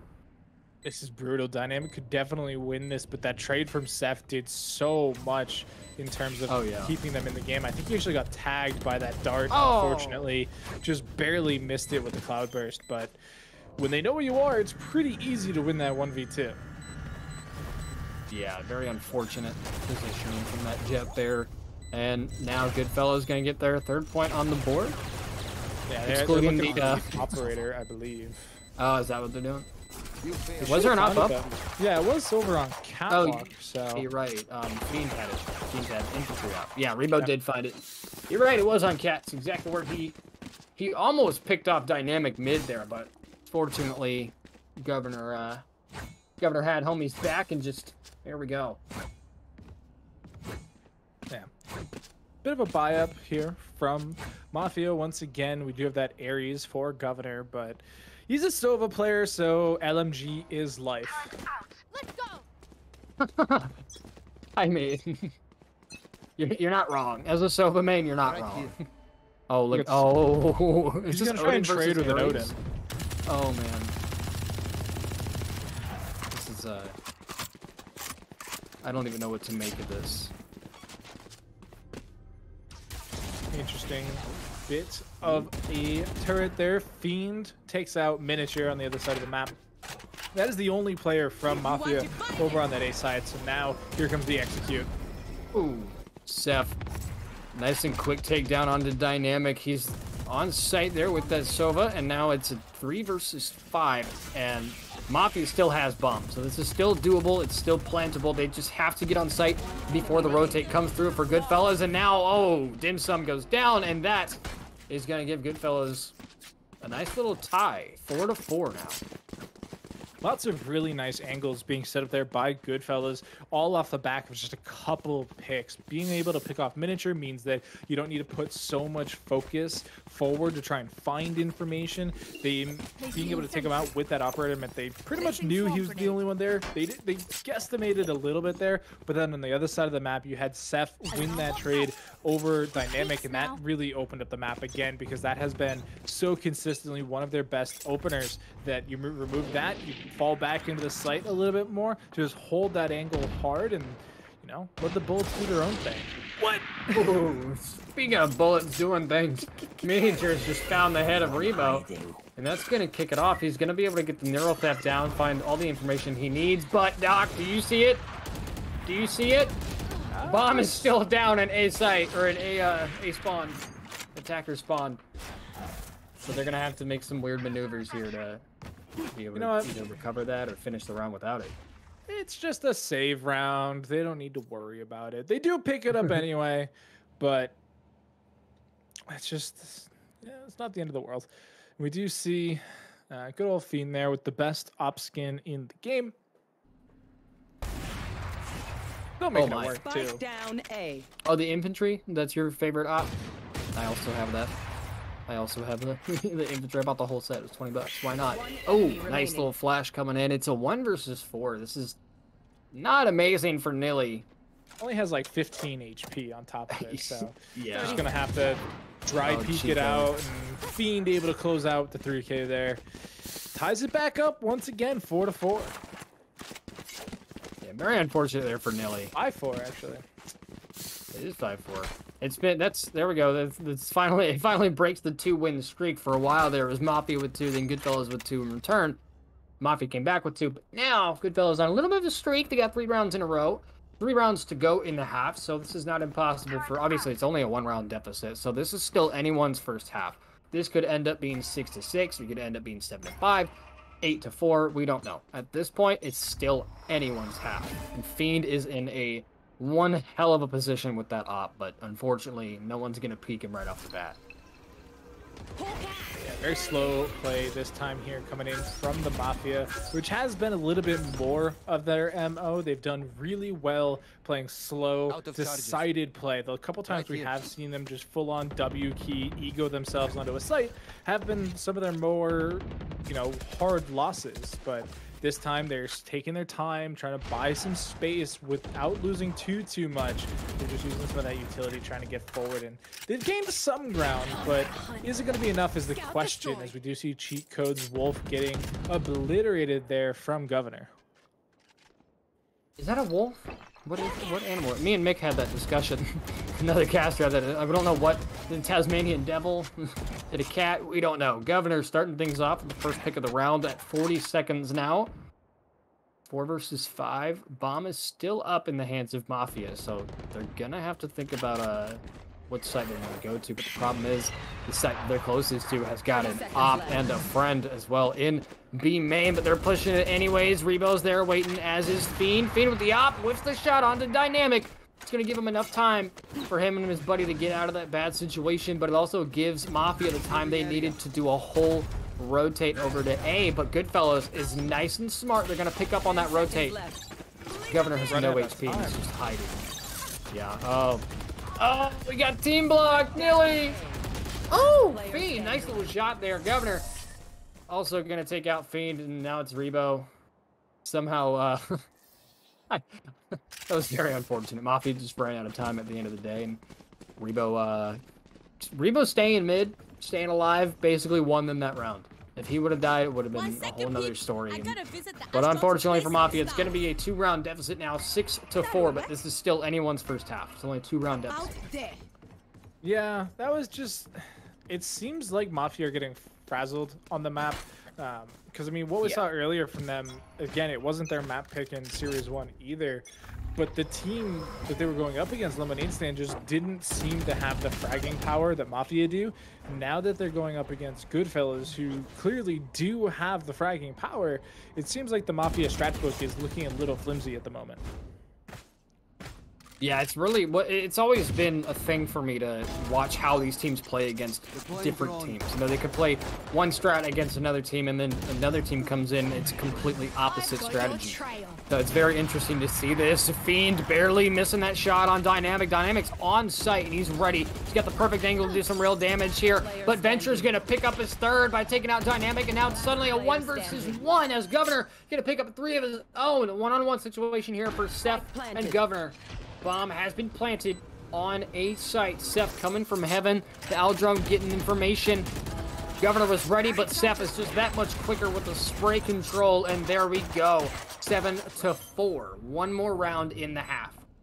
Oh, it's pretty scary for Goodfellas. I mean, even with them coming out ahead in the end, that was a very small buy from Mafia. They spent what they could to do what they could, and unfortunately, it wasn't enough in the end. But to lose that many members, if Goodfellas hadn't won 4 in a row before that point, their economy wouldn't be great. And unfortunately for Venture, they actually have less than 1,000 credits, so it could be worse. They are going to get a little bit of help from a friend to pick up a gun, but they're trying to figure out what gun is the best bet here. Keep doing what I you mean, do like you best. said, he's a Sova, so LMG's kind of screaming to him. He's got that Odin, and it looks like, yeah, that's exactly what he's going to do. He's waiting for the info. Oh, here comes the Hunter's Fury from the fellow Sova. Not finding anybody except the teammate. Actually, he finally does. Connects onto Rebo here. Dynamic getting nice and healed up. That's why you have a Sky on your team. Oh, man, the ops and the abilities are coming out all over the place. B-site is a battlefield cheat code, is going to leave one alive on the side of Mafia, and Governor's going to make it count. Never mind, cheat code. Beautiful headshot finishes it up 7-4, turns into 8-4 as we're heading into this next Switching half. sides. What a shot coming out from Cheat Code. Definitely living up to the namesake that round. I mean, picking up the 3K round, or kill after kill after kill, and just the absolute cleanest head tap there on the Governor right at the end. I honestly thought Governor had him dead to rights, but apparently he was too quick. I also thought that. I thought for sure he had that in the bag, but the spray comes through and Goodfellas remain on top. But the question is, Doc, how long will they remain in the lead? It's only a 4-round deficit. So if Mafia, in theory, if Mafia captures these first 2 pistol rounds, it is very possible for Goodfellas to kind of get slapped in the next 2. So you kind of got to watch out for that. But it looks like we're going to have some early action down A long with Fiend up there. He's going to get tagged up a little bit, forced to back off. But he's going to get that information. He's going to call out to his teammate that Governor and Dimsum are both on A site. But whether or not they want to push that is entirely up to them. Yeah, I mean, it's the A site on a pistol. It's going to be under siege. We're getting Cloudbursts and Owl Drones coming out. Tailwind onto the site already. Fiend is buying so much space for the squad right now. Spike's being planted. Seph's even taking out Miniature over in mid, and I think that will make it very difficult, but the team's popping off 3 lightning kills for Mafia. They're going for more. They're jumping in. Can't quite hit the shots. Got to hit the reload. Governor's still alive, though, and that should do it. 2v1. You just got to hit a couple shots. It's a classic. Come on, Venture. Oh! Snagged one, but Dynamic was there with the headshot wallbang through Generator. But yeah, the little corner, and that's going to give Mafia 1 more point on the board. Now 3-round deficit, 8-5. That's what we were talking about. Mafia have a stellar win percentage on these pistol rounds, and they're just going to be able to use that and gain even more of an advantage. However, that's under traditional terms. Right now, Goodfellas, they're going to be buying up. You can see 5 SMGs for everybody. They are not willing to let this lead go up in any sense of the word. And man, where are they going to go? They're lining up for an A hit once more. Look at Governor here. Governor from Mafia. He's setting up with an Ares and full shields. He's ready at B site. Unfortunately, like you said, it's a setup towards A site. They already have Astra abilities. Jets on site.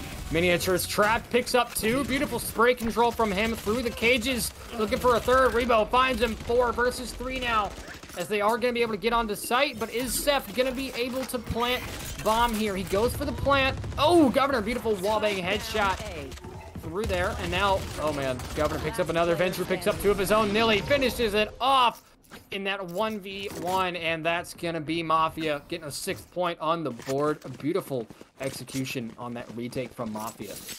That's crazy. That's just so bonkers to me. Just like it's bonkers that Dynamic is picking up an operator right now.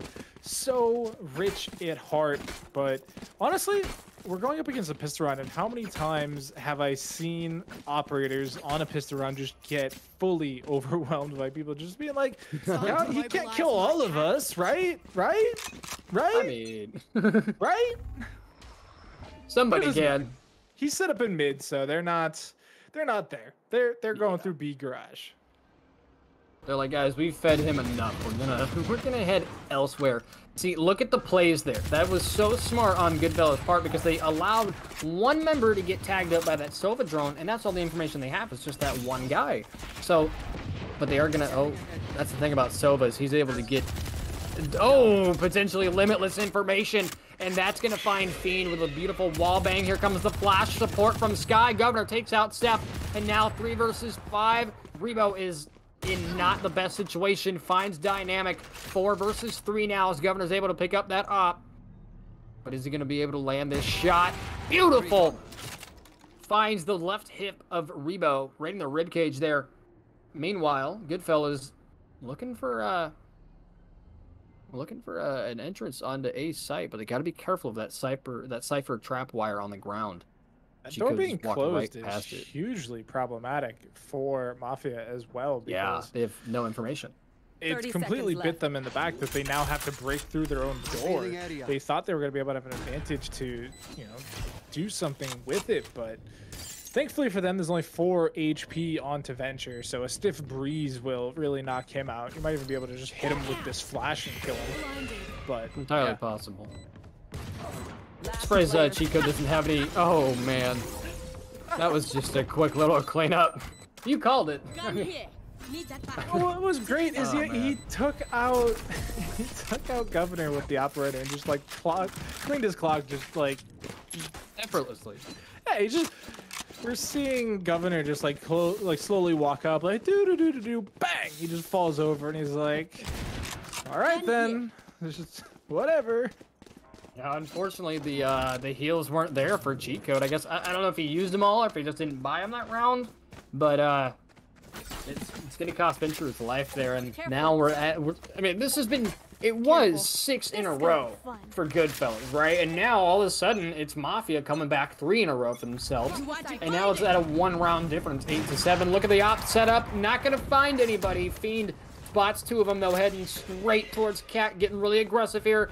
Dim Sum catches him in the corner, picks up a second. Yes, there it is. Cheat code. Meanwhile, takes out Nilly. 4 versus 3 situation. Seekers are coming out. Dim Sum's trapped in the corner. Cheat code finds him with the Vandal headshot. And now 3 versus 3. The abilities are coming out. Astral divides are coming across. And now it's a 1 versus 2 situation here. Dynamic and company. It's going to be Venture on his own with this Owl drone, trying to get any information through trees. Got 30 HP and a Dream Bomb. It's dropped in front of him, and he is going to be able to recover it. But does he want to rotate, or is he going to commit to A? Man, that's such a tough round there. I mean, not checking that corner where Dim Sum was hiding is unfortunately a suicide pact, as multiple members fall to that. You do eventually get the kill thanks to the jellyfish, but at what cost, right? You already lost 2 members before you trade back. I am a little confused by the fact that Mafia didn't have eyes on the spike. They definitely had to have made the call out that Spike was down at the doorway of A, but I think they were just a little afraid to really peek it either individually or at a 1-by-1, because they clearly have no idea where Venture was. Up until now, they were kind of wondering. Using that recon dart, though, it does signal where he's going to be, and now you just got to find him. Yeah, that's the thing. The thing is, he's so hurt. Yeah. I was going to say, he's so hurt that a wallbang of any caliber would take him out. I mean, he's got 30 HP, and that's going to be all she wrote, unfortunately. Mafia is going to go ahead and tie it up here. We got a second tie in this game. This is... we haven't had the first series today, or yesterday that you and I casted, Doc. We didn't have a single tie. And now this game, we've had 2 so far, 2-2, and now 8-8. This is still, it's crazy that we're this far into this game. We're about to start round 17, and it's still anyone's game. You can't help but think, is it the compositions, or is it just a pure team skill differential that's just not really happening here? Are these guys that evenly matched, or do they just know how to play the game that well? I do think that these teams are showing that they're pretty evenly matched. I mean, we did have one of the off-stream matches go, I think it was 19-17 was the final score. So, I mean, like we said at the opener here, teams are showing up to play, and it all comes down to just who's going to hit the shots. And right now, both teams are doing that, and it's a lot of this strategy coming down to, who gets the opener pick, who can then rotate better, who can, play these 1vx situations the best, because we've been in a lot of those. Not many rounds are we seeing, 5-0s and flawlesses. We've seen, I think, 1 so far this map, and it was 4 Goodfellas. But Mafia, they're going to be the first ones drawing blood here. And like you were saying, Goodfellas just came off of that 19-17 match where they ended up winning that. That's, what is that, 4 or 5 overtimes in a row? That's insanity. But action is what's happening. Venture picks up 2. Gonna have to fall back from his position, though he does have bomb. Oh, Chico gets taken out. Now it's Venture all by his lonesome. That Jet dynamic is very, very hurt. So if he could take out Jet first, or perhaps one of the other two, it's going to leave Jet by himself, and that would really do some good damage. He has bomb. It's just a question of whether or not he's able to recollect it. Miniature, getting any kind of information. He is going to locate Venture. 30 seconds But left. again, Venture not able to grab bomb, just barely out of reach here. That was definitely a series of unfortunate events because you saw Venture try and throw the spike over to Cheat Code, be like, go, plant, I got your back. And then he just gets bopped. But now Venture is doing the bopping as he is currently going for the ace, but he's got people on both sides of him. He's not going to be able to do anything as the plant is denied. Yeah, it was a solid effort there for Venture, but unfortunately Dim Sum just got that flankety flank through Tree Roam, and that was all she wrote. 8-9, or 9-8 now, as Mafia finally, I mean, this is, Mafia's taking the lead now. I mean, they had the lead. It was 4-2 a little bit ago in that first half, but now this has been 5 in a row. This has been such a strong defensive showing from Mafia that it really begs the question, is Goodfellas going to be able to recover? Because if you look at Goodfellas Eco, if they lose this round, they are broke. They are very hurt economically if they drop this next round. Which goes to show that this is probably the round that Mafia is going to lose. They have a history of losing rounds that, you know, they're economically advantageous. And so far, we're seeing Dynamic just get completely lit up mid. Has even taken a bit of HP from the heal, but so far, scoreline is all red.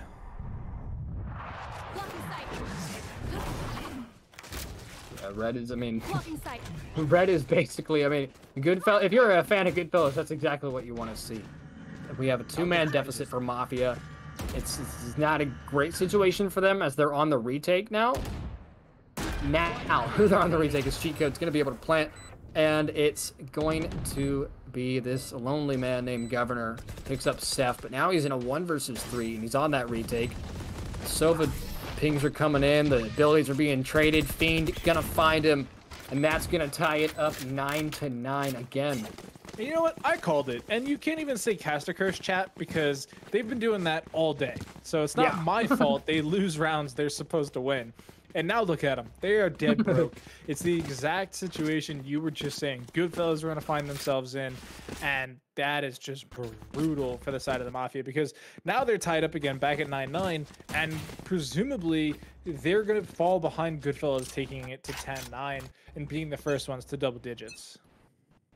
This is this is definitely like, needless to say, it's a very close match. Dynamic was thinking about being aggressive there, but gonna go ahead and back off. He had a shorty and he heard about 19 different footsteps, so he was like, no, we'll do that next time. Here we go. The attacking lockdown gonna come out from Seth.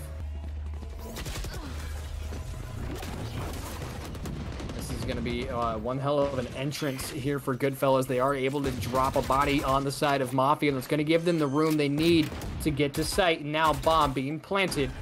4-man retake here. Seth is doing what he can to hold down Garage. Fiend finds 2 with a beautiful wallbang. Cheat Code is going to get the refrag off of that. Now it's 1-on-5. This is not good for Dim Sum at all. No, it is the full house though coming out from Goodfellas. Flawless even, as Cheat Code gets 2 and their buddy gets 3. But right now, again, first to double digits, it's 10-9. Mafia are going to have a buyback on their side, but is it going to be enough? They had so much momentum, 5 rounds in a row. They've now lost 2. Is that going to be all it takes to break them this map? Are we going to be heading into map number 2 over on Icebox with Mafia being on the losing side? I mean, signs point to that, you know. It's the crazy part is that it's only a 1 round. Okay, Fiend got laid out immediately. I don't even know what happened there. Rebound now to Dim Sum. It's insane because there's only a 1 round difference. This is still anyone's game, right? It's 9-10. It's still anyone's game. Goodfella captures 3 more, they win. Mafia captures 4 more, they win. You know, it's still anyone's map. This round, unfortunately, seems to be going a bit of a wash up until Miniature Dynamic shows up, suddenly equalizing the playing field as it leaves just down to one member. Rebo, the only member left alive here for Goodfellas, has the spike at least, so they could try and get something done. But man, what a dynamic duo there. Yeah, that was Dynamic coming out and helping out his buddy there. That was phenomenal. Great work from them on that site hold, and Rebo is about to run into a familiar face here in the shape of Dynamic. And there we go. Dynamic catches him nice and quick. And guys, real quick, we are having a little bit of technical difficulties on our side. Please bear with us. We're working on a fix. Should be fine here in a minute. But nonetheless, 10-9 is your score. Goodfellas slowly taking control of this game. Or wait, should it be 11-9? Should be 11-9? It's okay. We're going to have a tech pause real quick here. Just a couple little kerfuffles on our end. Please, again, bear with us. And honestly, Doc, so far, this map has been phenomenal. It's been, I like to say this, but it's been full of content. And this isn't really leaning towards one side. You have Goodfellas who are putting up one hell of a fight, and Mafia is right there with them the whole time. We had a little bit of an area where Mafia was in control. And we had a little bit of area when Goodfellas was in control. But so far, it's aside from those little moments, it's basically been pretty close in terms of score line. So yeah, both teams are definitely showing up to play. And as you guys may notice on the desk feed now, our faces are not as crisp and clean as you are used to. So we are working on getting that fixed up. But so far, like we said, it is currently very close in between these two teams here on Ascent, and it's just map one. There is still so much Valorant action to be had. And once again, since we do have this second, I do want to be giving a shout out to our powering team today, Community Gaming. They've done so much for us over these past couple weeks on top of just this event, but many other events in the past. And they're a wonderful, wonderful, wonderful, wonderful platform if you are a competitive gamer. They have so many tournament options in terms of Valorant, League of Legends, Hearthstone, pretty much any genre you could be involved in. They have the event for it. So communitygaming.io for all of your tournament needs. And man, this game is spicy. This has been by far and away the best game of the B stream up till now, and it's only going to get better, I feel. I'm inclined to agree. It's 11-10. This has been so close. You had a 6-round streak there from Goodfellas, and then Mafia brought it back with a 5-round streak of their own. And since then, it's just been back and forth. So there's really, I can't really call this game because it's been too damn close. So at this point, 11-10 is your score, with Goodfellas just barely leading by the hair of their chinny chin chin. It looks like they're going to be heading towards a site here.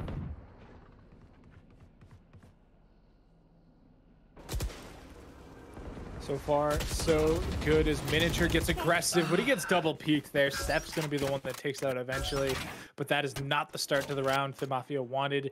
You can already see rotations being attempted, but they make the call to go back to the A site. They don't want to give it up too freely just yet.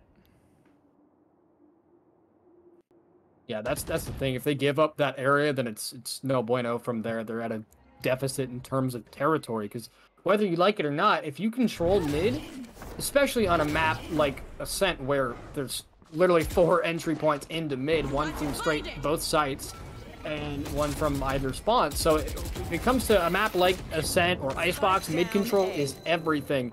And so far, Mafia's doing a pretty good job of holding mid. But now it's a full-on battle here. Governor with a beautiful flank picks up a 2-piece, looking for a third on cheat code.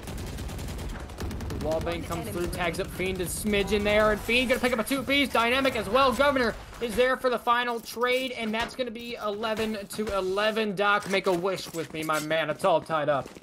Governor single-handedly won that round with that flank. So much movement being gained there, and it's crazy that just as Goodfellas were aware of it, just as Seth was looking to be like, hey, maybe there's somebody behind us, that's when Governor comes in, clotheslines the heck out of him, and that just sets up the rest of the round super cleanly.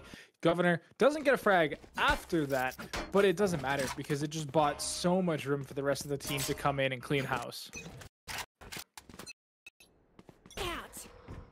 Yeah, again, we're still having a little bit of issues on production side, but please, we're working on a fix. It shouldn't be too bad on the other end of things, but it looks like Goodfellas is heading towards the B site here. They have Astra watching mid. Governor with the Sova drone.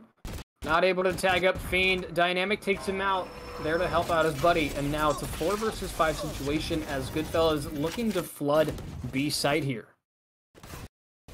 Dynamic having the biggest backpack on the side of the Mafia, being perfectly positioned to cover Governor, who by all rights should have been dead. Like, that was a super clean play coming there from Fiend, who was aware that the Aerodrone was going to be coming from mid and basically had him dead to rights. But he had a friend, and sometimes friends will win the battle, as we are seeing Governor able to pick up more kills onto Rebo. Yeah, Governor, again, Governor's a sub for the Mafia, so he's not normally on this team, and we've seen him so often here at GLG, and he's kind of become a regular. He's like our own personal Rena-guy. And oh, Dynamic, there we go. Dynamic, quick little two-piece there for his team, and ladies and gentlemen, suddenly we are at match point, 12-11.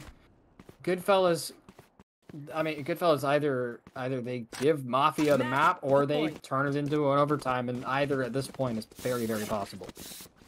Yes, we are going to get a timeout here from Goodfellas, perfectly timed. You have 60 seconds to figure out what your potential final round of this map is going to be. And I'd love if we could get the scoreboard up here to take a look at what kind of economy they're working with, because I can't imagine it's great. Yeah, that is abysmal. 2,900 on 2 members, 32 and 3350 apiece. And then Fiend, who has already purchased a Spectre in full armor, is down to 50. So that is really, really, really not great. Not amazing. Not amazing at all. And then if you look at the other side, they're all full bot.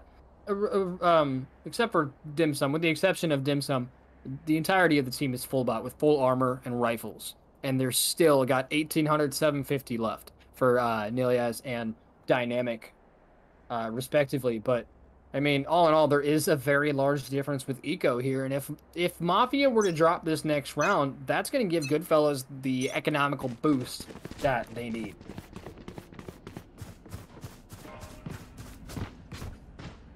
I mean, they don't need an economic boost, Nikki. They win, right? Isn't it 12-11? It is 12-11, yeah. I believe Mafia is in control of this at the moment. This is yeah, you're right. well, no, if Goodfellas gets then it'll go to overtime, you know.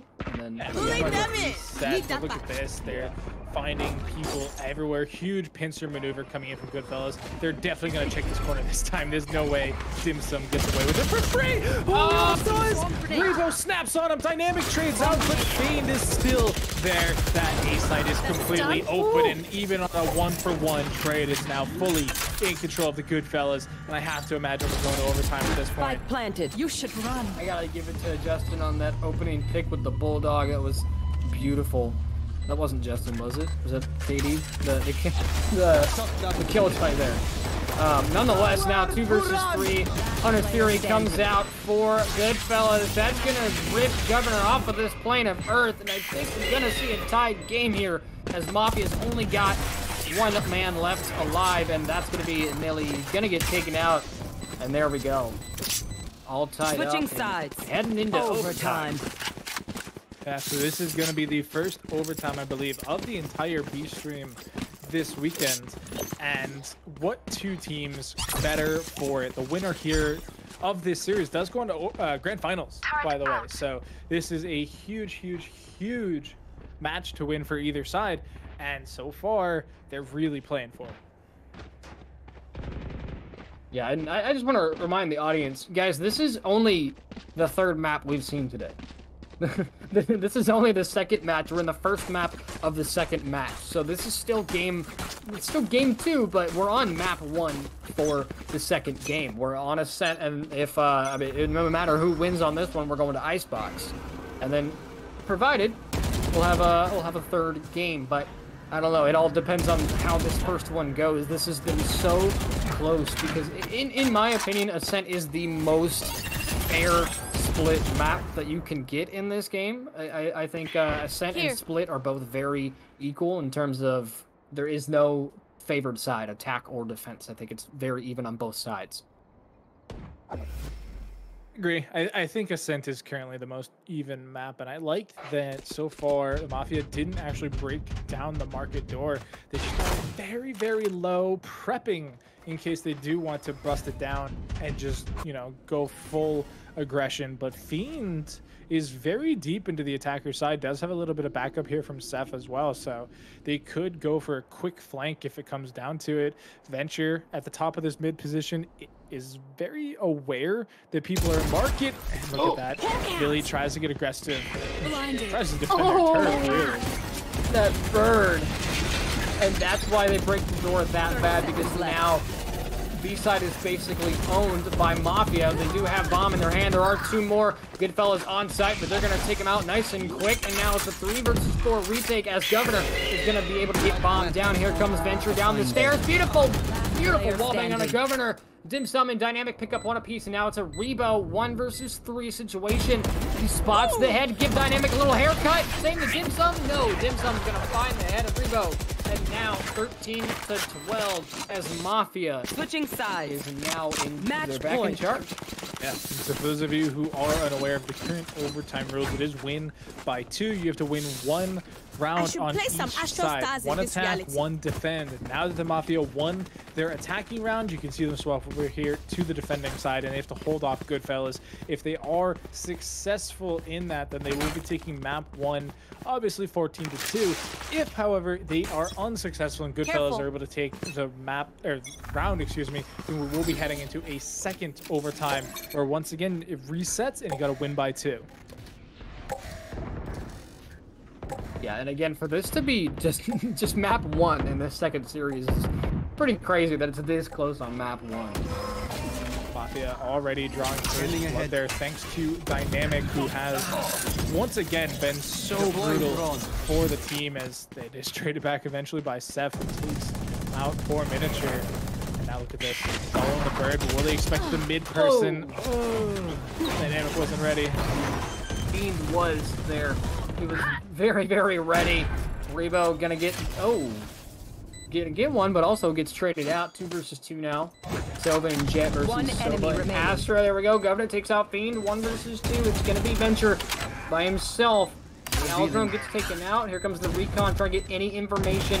He is gonna find where Governor is, but it's not gonna help him too much. He's not in a good situation here at all. Dim Sum gonna finish him off, and ladies and gentlemen, it's gonna be the Mafia taking map number 1 here on Ascent. No, I am incorrect. Goodfellas. No, yeah. Yeah, never mind. Sorry. Defenders win. Defense and attack was switched. I'm sorry. Yes, 14-12. Beautiful overtime victory there for Mafia over Goodfellas. And what a was- hard fought map in reality. Like that was yeah. so back and forth, easily the best map we've had so far today. And Mafia showing once again that even if it's not their map pick, they can make something happen. Oh yeah, that was I mean, yes, Mafia won that one, but Goodfellas, what a performance! I mean, what a performance from both of these teams. But the way, I mean, this wasn't owned at any point. There was no point where it was clear that one team was going to take this map. It was there was a little bit of a 5-round take there by Mafia, and then immediate response there from Goodfellas. But all in all, it was a very extremely pound for pound, inch for inch match there, and that's exactly what we want to see here. That was the first game of the second series, and now we get to head over to Icebox.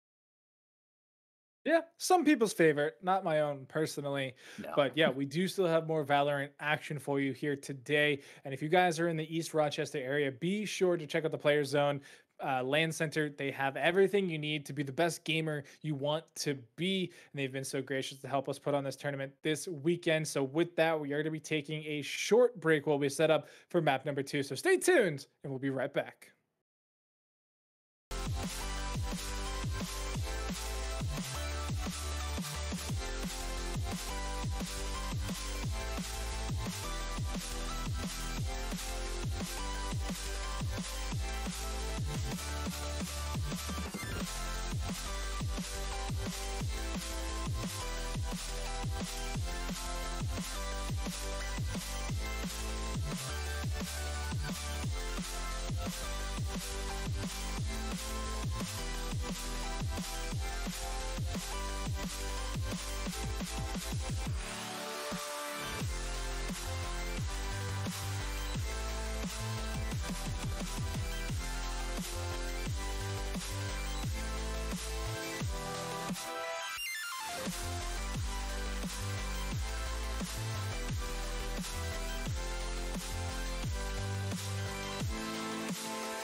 You made a monster. You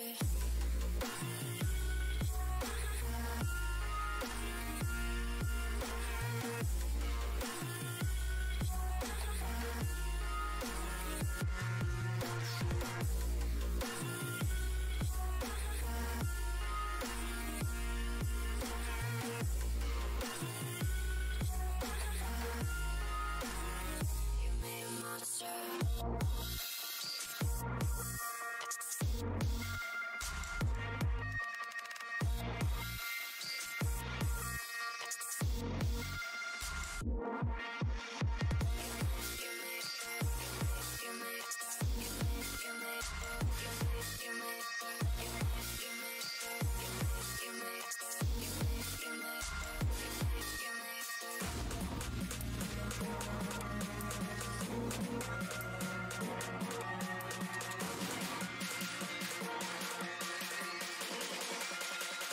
a monster. You made a monster.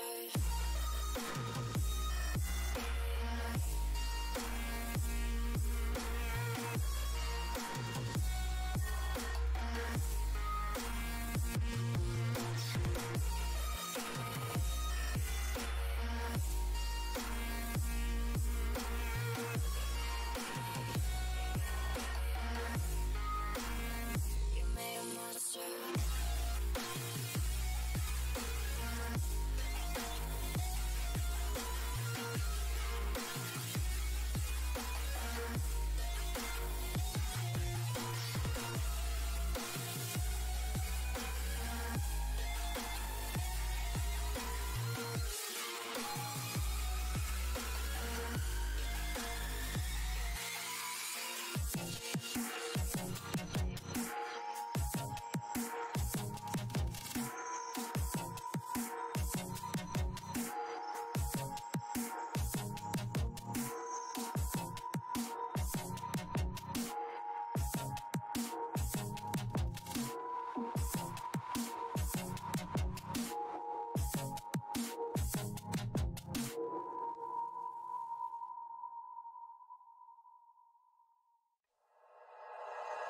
Like you, be strong to hold the powers of the sun.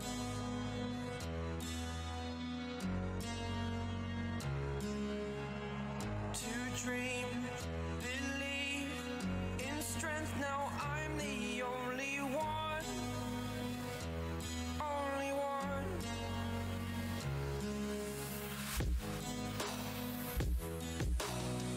I was an ordinary boy until I broke the rules. My life destroyed. Life destroyed.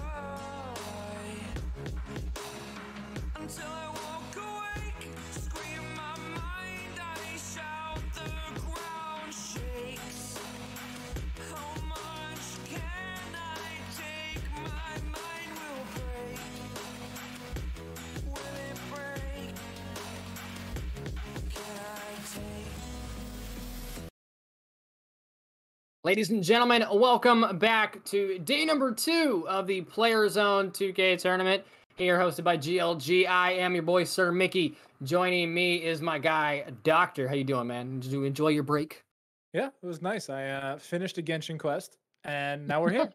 So we are going to be heading to Icebox between the two teams, Mafia and Goodfellas, and this is going to be, I think, a really interesting matchup because Icebox, in my experience, has been one of the most one-sided maps in Valorant history. So to go from one of the most even Ascent, ending 14-12 in double overtime, to now, or sorry, single overtime. The numbers are hard, okay? Yeah, they now are. to Icebox, where I've cast a disproportionate amount of 13-0s. I'm excited to see what these two teams really have to work with. Oh, I agree. And I gotta say, a week or two ago, I ended up casting for another league, and it was the grand finals of that league, and we got Icebox as the second map, and it was the final map. It was a, not even kidding, 13-1. It was a no bueno situation for that losing team. And Icebox, like you said, it's very rare that you end up having an even match on Icebox. Either both teams are absolutely cracked, or one of the teams just doesn't really know how to play their defense well.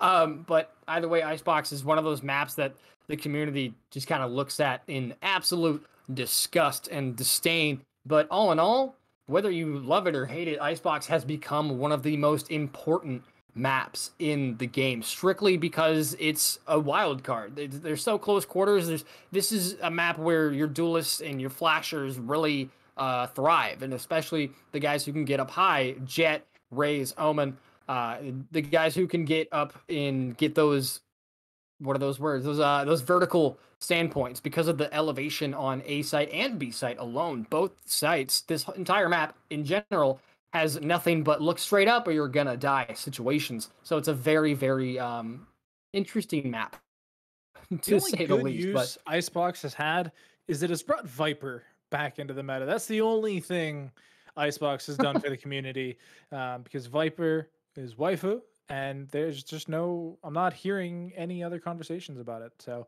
moving forward, we are in a bit of a pause, unfortunately, so we are going to be hopping into the game just as soon as possible. I do believe it is one of the players having a bit of a technical issue, but what can you do in the online world? Looking at these compositions, Mickey, it's a little different from last map. Yeah, Goodfellas, I know they're starting on attack, but it's got me kind of worried that they're going with the double duelist route instead of that extra sentinel hand, because you got Reyna on Goodfellas, and if you look over on Mafia, they have Killjoy. So other than that, it's a perfectly mirrored composition here from both sides. So you gotta wonder if that Killjoy is going to give them a little bit of an extra uppity up when it comes to defense. Yeah, I mean, I think it could potentially be a world where we just get reintroduced to how terrible Reyna is. But I don't know. I think Killjoy definitely offers just more to the team here. Having that turret, having the nanoswarms, having the lockdown can be really productive here on Icebox, especially when you're trying to lock down that A site. It's very easy to basically catch the whole site within your radius, and it really forces a decision from the enemy team. Oh yeah, I mean, a real quick question for you, Doc. Who hurt you, and why do you hate Reyna so much? Oh, miniature hurts cheat code Reyna straight in the face. Oh, second Sheriff shot, looking for a third. He's tagged up pretty heavily. Barely gets out of the way of the shock dart. Now it's a 2 versus 5 situation, and Goodfellas is not having a good time. Venture finally going to find one with that shock dart. 2 versus 4 now. Still a 2-man advantage for Mafia. Venture's caught in not a great position, but Governor takes out Venture. E-Step's going to make it a quick little 2-piece there for him, and now it's a 1 versus 2. Seth down long, Nilly and company doing what they can to hold him there, and there we go. That's all she wrote for round number 1. Mafia, beautiful execution on the defensive side, and that's going to be 1-0. Mafia currently still a 100% pistol win rate here in the semifinal matchup. And again, that is just nuts. Like, to be so strong with the pistols is really a great thing. Even if you flip a coin 1,000 times and get to 50% win rate, sometimes it's gonna go streaky, and right now we're seeing Mafia play these pistols to almost perfection. We've seen a couple flawless ones. That last one, they did lose a couple members, but it's a pistol. Who cares? Now they have the tactical advantage of having bigger guns. Bigger guns equals bigger brains. Everyone knows this. It's gonna be 1-0. It's true. No, it's true. Don't verify that. Don't even Google it. Just believe me. 1-0 is your score. Mop. Oh, okay. Dimsum, nice little starting things off. By the way, Dimsum is Sova now, so that's a little wonky. But now, just like that, it's a 2 versus 4. Nilly gets taken out. She goes there for the trade, as is Dimsum. And there we go. Beautiful Sova supremacy from Dimsum. Now 2-0 in favor of Mafia. They didn't kill each other in production. Cheat Code was the one that got the kill, whereas Revo was the one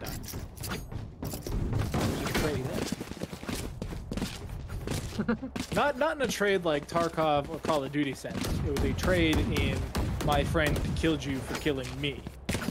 Yeah. My favorite thing to see, I've seen this once and I want to see it again, is a double Sova shock dart trade. I've literally witnessed 2 Sovas kill each other simultaneously with their shock darts, and it's a beautiful work of art. Meanwhile, Seth on towards B actually is gonna end up taking out that Killjoy. So there's their defense. That's a huge portion of Mafia's defense down. Killjoy is such a strong sentinel, and for them to be out of the game that early is very troublesome. Dynamic now with that op, looking for any kind of information. It's kind of trapped up here on Raptors, waiting for that rotate from his 2 teammates. Meanwhile, 1-man advantage here for Goodfellas. Looking, oh, there we go. Dynamic catches Rebo on that jump up. Now 3-3.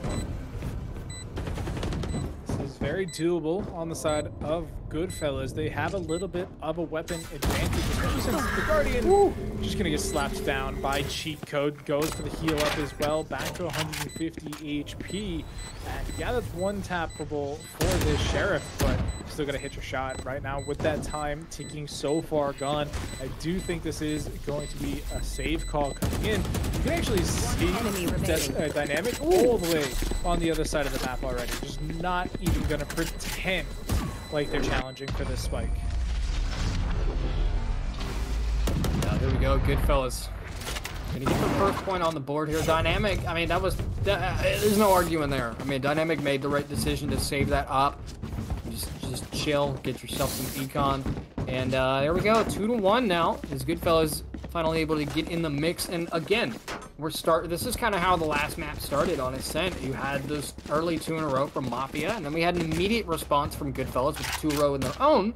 And then after that, it was just back and forth the rest of the game. But are we going to see that here on Icebox? Because, like you said, this is 9 times out of 10, Icebox is a very one-side dominant map, and I honestly love that Sova thing. We saw that yesterday, and I just about screamed about it, and now I just want to learn it. Ooh, that shock dart! Okay. I'm not gonna find anybody, but it simply doesn't matter because Miniature has their number. Down A. Quick kills, Dynamic gets a 4th, and all of a sudden, it's a 1v4. It's a bit of a messy 1v4, but nonetheless, Governor gonna be able to polish off Rebo. 3-1 now. Look at this replay. There's that recon dart, and then we're gonna see him back up a little bit. I'm slowly teaching myself this shock dart lineup. Okay, cool. Lands right on the orb. Doesn't catch anybody, but Miniature is there with a beautiful 3-piece, all 3 headshots with 1 mag, able to, for a lack of a better term, get it done. Now 3-1 in favor of Mafia. Look at the buy coming in from Goodfellas off the back of it. They can't really do much, but we've seen these weapons really pop off before, so. Woo! Beautiful wall from Mafia, but unfortunately Dynamic wasn't able to get to it. And I'm pretty sure Goodfellas was able to pick up that op that he just dropped in front of him. A lot of abilities being dumped for mid though. Yeah, multiple Sage walls. We got the Poison Orb coming in. But look at Governor! Oh, Governor! The lineup comes through. 3 quick headshots. You can see on the ground there's the stolen operator. And he says, hey, give that back. And he collected taxes. They're due. One enemy remaining. Fiend with 0 health finds Dimsum. but he was ready for him. And now Bomb is down in front of Governor. He's got that beautiful spot, but Cheat Code's got a classic and a dream. He sees the op, but it's getting baited by Dim Sum, and Dim Sum wasn't quick enough on the reaction. He does get taken out. Now it's a 1 versus 2 situation. All the Viper equipment is going to get triggered here. Now it's Cheat Code. He finds one. Or he's not going to find anybody. Miniature finds one. 3-1. Miniature and company doing a phenomenal job, especially Governor with that beautiful flank, getting a 3-piece, and that flank from Governor without a doubt solidified that round. So now 4-1. Yeah, not only did it get the 3 kills, it also dropped the spike in a super open position. So even if the couple members of Goodfellas were able to rotate back and try and recover something, it would have just been so out of position and wide open to so many angles that it would have really caused a lot of problems. They do eventually lose the round, and look at that orb, setting up for a nice cheeky bit of one-way action. And look at how far ahead Dynamic is. Yeah, I mean, we saw him doing this last map too on Ascent. He likes to get up close and personal, especially as a Jet. That's kind of your job, is to get the enemy space and do some damage. Look at the one-way coming through. Dynamic's got the op set up with the shot. Has to back off of that position. Now down to 41 HP. Here come the heals from the team, though. And now, just like that, Mafia's all the way back at full health. And it's like no engagement even happened down long because they ended up forcing Goodfellas on the rotate, now going through mid here. Gonna throw up that wall to try and stay safe from the side angle. Looking to get aggressive. Beam goes deep, but can't quite hit the knives or the shots as Dim Sum comes out ahead. And is there with the backup as well. And now here comes the Hunter's Fury, perfectly lining everybody up once again. No frags just yet. Vandal in hand is all you need to get the tap. But Seth gets it done better with the classic. Oh, the jumping classic, might I add. 2-2 now, and I mean, the only member here that isn't on 30 seconds left. That isn't on a hair of a health is going to be that Sage, and they are going to be able to get Dim some health of their own. So now it's going to give them a little bit of an advantage because Last player standing. Seth and Venture very hurt. Venture goes down. Now Seth inside of this Viper's pit, looking for any kind of information. Oh no! They died to their own snake bite.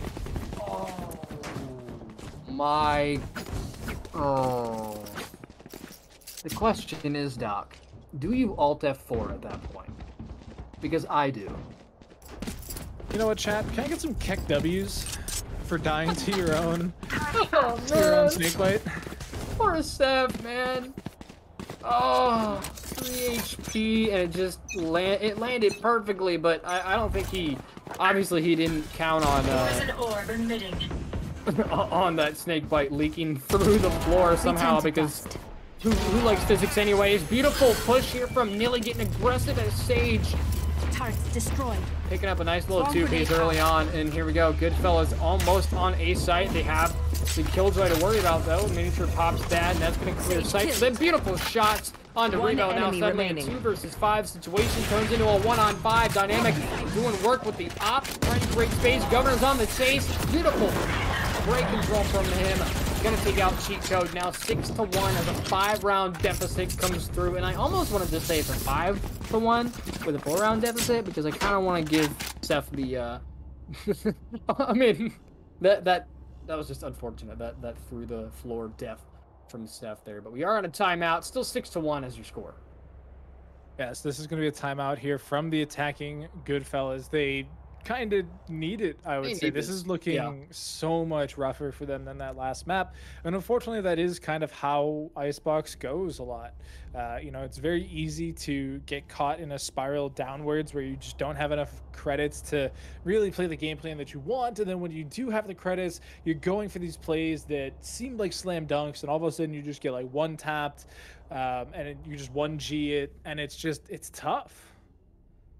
It's very tough. It is very, very tough to. I mean, like you said, Icebox is very. I mean, it's not a versatile map at all. You kind of, if you're either good at Icebox or you're not. That's the whole thing, and it also comes down to your composition.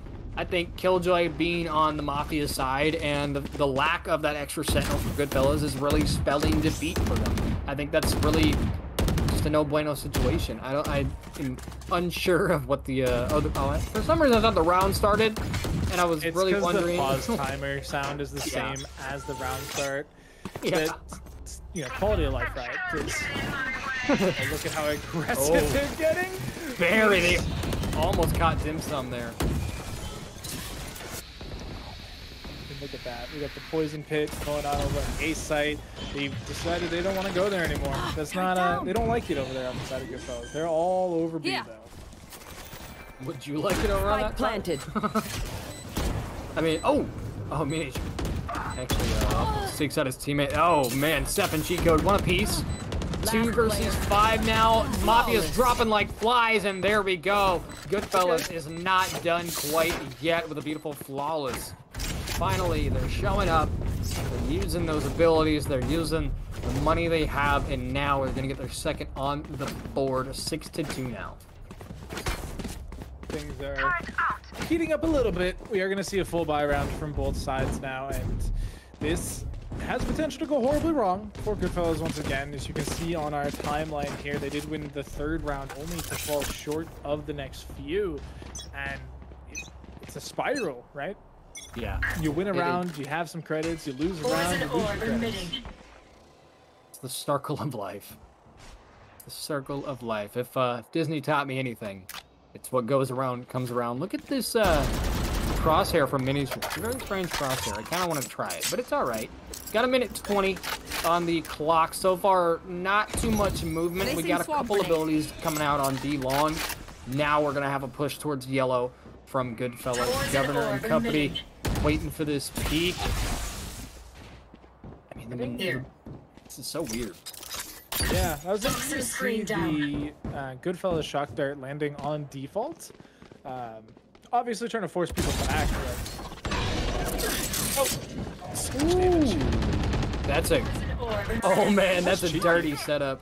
That's a dirty setup. They can't even destroy the nano swarm there, and then of course miniature there just kind of, yeah, there we go. Finally gonna pick up Seth, punished him enough. Governor and a cheat code. The Hunter's Fury gonna come out, not finding anybody just yet. Oh man, Goodfellas not in a great position now. A 3-man, 4-man deficit, 1-on-4. Dynamic all the way up past the Empire State Building, almost to the 22nd floor of Innovation Square, Rochester, New York, where our new live facility is going to be here coming up in this coming fall. But there we go. Mafia is going to be able to solidify their 7th point on the board here with only 2 on the side of Goodfellas. And honestly, Doc, this is still like, this is not impossible, right? It's not impossible for Goodfellas to come back, but they're going to have to put in the work. There's 3 rounds left. Nothing's impossible, right? Just lots of things are highly improbable. Now, once these teams switch sides, will we see as dominant a half from Goodfellas as we are seeing from the Mafia? I don't know. That's a great start, though. I don't know how Dynamic didn't get that kill. The instant revive as well, but I think they're without a gun. Yeah, they just have the classic. They can't get back up and grab it. Oh, did the op stay up there? Yeah. Does Dynamic not have that, does not have a second updraft there? He's gonna get healed, finally. He was sitting at 40. I can't believe that. Oh, he did grab it. All right. Yeah, he was able to get back up there. Thank goodness, Dynamic. You were almost useless for a second. No. But I'm honestly shocked that that off shot didn't fully take out Dynamic there. Or, not Dynamic, the other jet. But now the clock is ticking down. I mean, this is very, so far there's been no movement towards either side. All 10 still up here. Very little damage being done. The res already came out from Mafia, and now it's Goodfellas pushing towards the side here. We got a lot of Killjoy equipment. Are they? Yeah, they can't. Barely. They can plant there. Cheat code gonna get bombed down. Still, nobody's dropped on either side, but a lot of abilities coming through here. You get the spike, and yeah, losing 70% of your HP par to the snakebite there is unfortunate, but you're still alive. Just kidding, cheat code just finally fall there, but immediately resurrected, and we're gonna push shots back on target Thankfully, there's only 20 HP on that jet, but look at Millie, so aggressive, so far forward, and the team's following their cue. 2-1 is the highlight reel as they are just cleaning house. There we go. Venture able to drop one, but that's not going to be enough, and Mafia is going to be able to get the defuse here at the hands of Miniature. And there we go, 8-2. We got 2 more rounds in this half, and that's for Goodfellas to decide if it's going to be, if we're going to end it either 9-3 or 10-2 or 8-4. It's entirely up to Goodfellas here. If they have a chance, they got to start now, because they're at the moment they're a 6-round deficit, and they don't want to go into the next half at an 8-round deficit. That is for sure. No, statistically, very bad if you're finding yourself in that situation. So if you find yourself potentially going 10-2, simply don't do that, and you'll have better results. Right now, we are seeing teams push aggressively in mid with a little bit of help from their friend, but Revo just gonna fall to the Battle Sage of old as Miniature trades out Fiends. And Battle Sage, if you play Sage and you're not a Battle Sage, do you really play Sage? You know, Dim Sum, beautiful headshot onto Steph. Had that lined up perfectly. And there we go. Cheat code catches Dynamic off guard here at A site. 2 versus 3. They are going to be able to get the plant off here. Dim Sum sitting up towards rafters, waiting for the remainder of Team Mafia here to Out of charges. rotate over to A site. And here comes the Sova Recon Dart, perhaps. Yeah, there we go. The information not going to come through. Cheat code, beautiful shot. Able to cancel that recon, but Governor's there. Now makes it a 1 versus 3, and there we go. Dim Sum takes out Venture. Now 9-2. 1 round left. This is not looking great here for the Goodfellas series. Like you said, the score is 9-2. They've been able to really clean house. Last round before the switch. Multiple members alive, multiple rounds in a row. And honestly, even though it's only been 3 in a row, it feels like so much more. Like these little blips of victories that Goodfellas have pulled together just feel so few and far between that, you know, it honestly feels like the game should be ending sometime soon, and we're just now heading into halftime. It really, you're right. It does. It feels like we've been in this game for a little bit longer than we actually have, and it's just because of how controlling the Mafia has been on defensive. But the question is, are they going to be able to keep up that same momentum when they switch to attack? Dynamic running for his life. Fiend finds him, puts a headshot on the Blade Storm. 5 remaining. Not going to find the second one, though. Cheat code picks up 2 of his own. Suddenly, 2 versus 4 situation. Nearly laying down shots. Gets nothing done, though. Bomb. Going to get planted here at A site. 2 versus 4 is the retake for Mafia, and this is going to be a tough one. It's the last round of the half. And this is in the bag for Goodfellas. They just have to hold their angles, and they'll be fine. As long as they play that hit, they will be fine. Fiends do what they can, but it's just a classic at range. But even losing that member, you're now fighting into a snake pit, and it is very difficult. I believe Millie should be showing themselves. Player standing. There we go. Just stomp down on Seth, but doesn't even get that much damage done. Governor's gonna pick up the kill there on the cheat code. Can they get more? No. There we go. As Seth comes out ahead, and 9-3 is a little bit more respectable than the potential 11-1 we were looking at the couple rounds ago. But 6 rounds. Yeah, I mean, will Goodfellas be dominant? I don't know if we'll see that, because, I mean, if Mafia keep up their pistol percentage, right? Keep in mind, they've won 100% of the pistols so far today. They may just double-digit them right here. Goodfellas on defense now, right? Yes. Okay. Yeah, I mean, we've looked at this score right here, 9-3. This has been a cursed scoreline. I mean, we've seen this so many times. It hits 9-3 at the half, and then whoever that 3 is takes off. But let's see if I Casper cursed it. If I did, I'm sorry. But look how aggressive Fiend is getting already. Looking to find either Dynamic or Governor. Gonna face both of them now. Dynamic, beautiful shot, starting things off, taking out cheat code. He's tagged up a bit though. Revo also gets tagged up, gonna have to back off. He's got his heals to work with though. And now immediately, right out of the gate, Mafia's got the man advantage.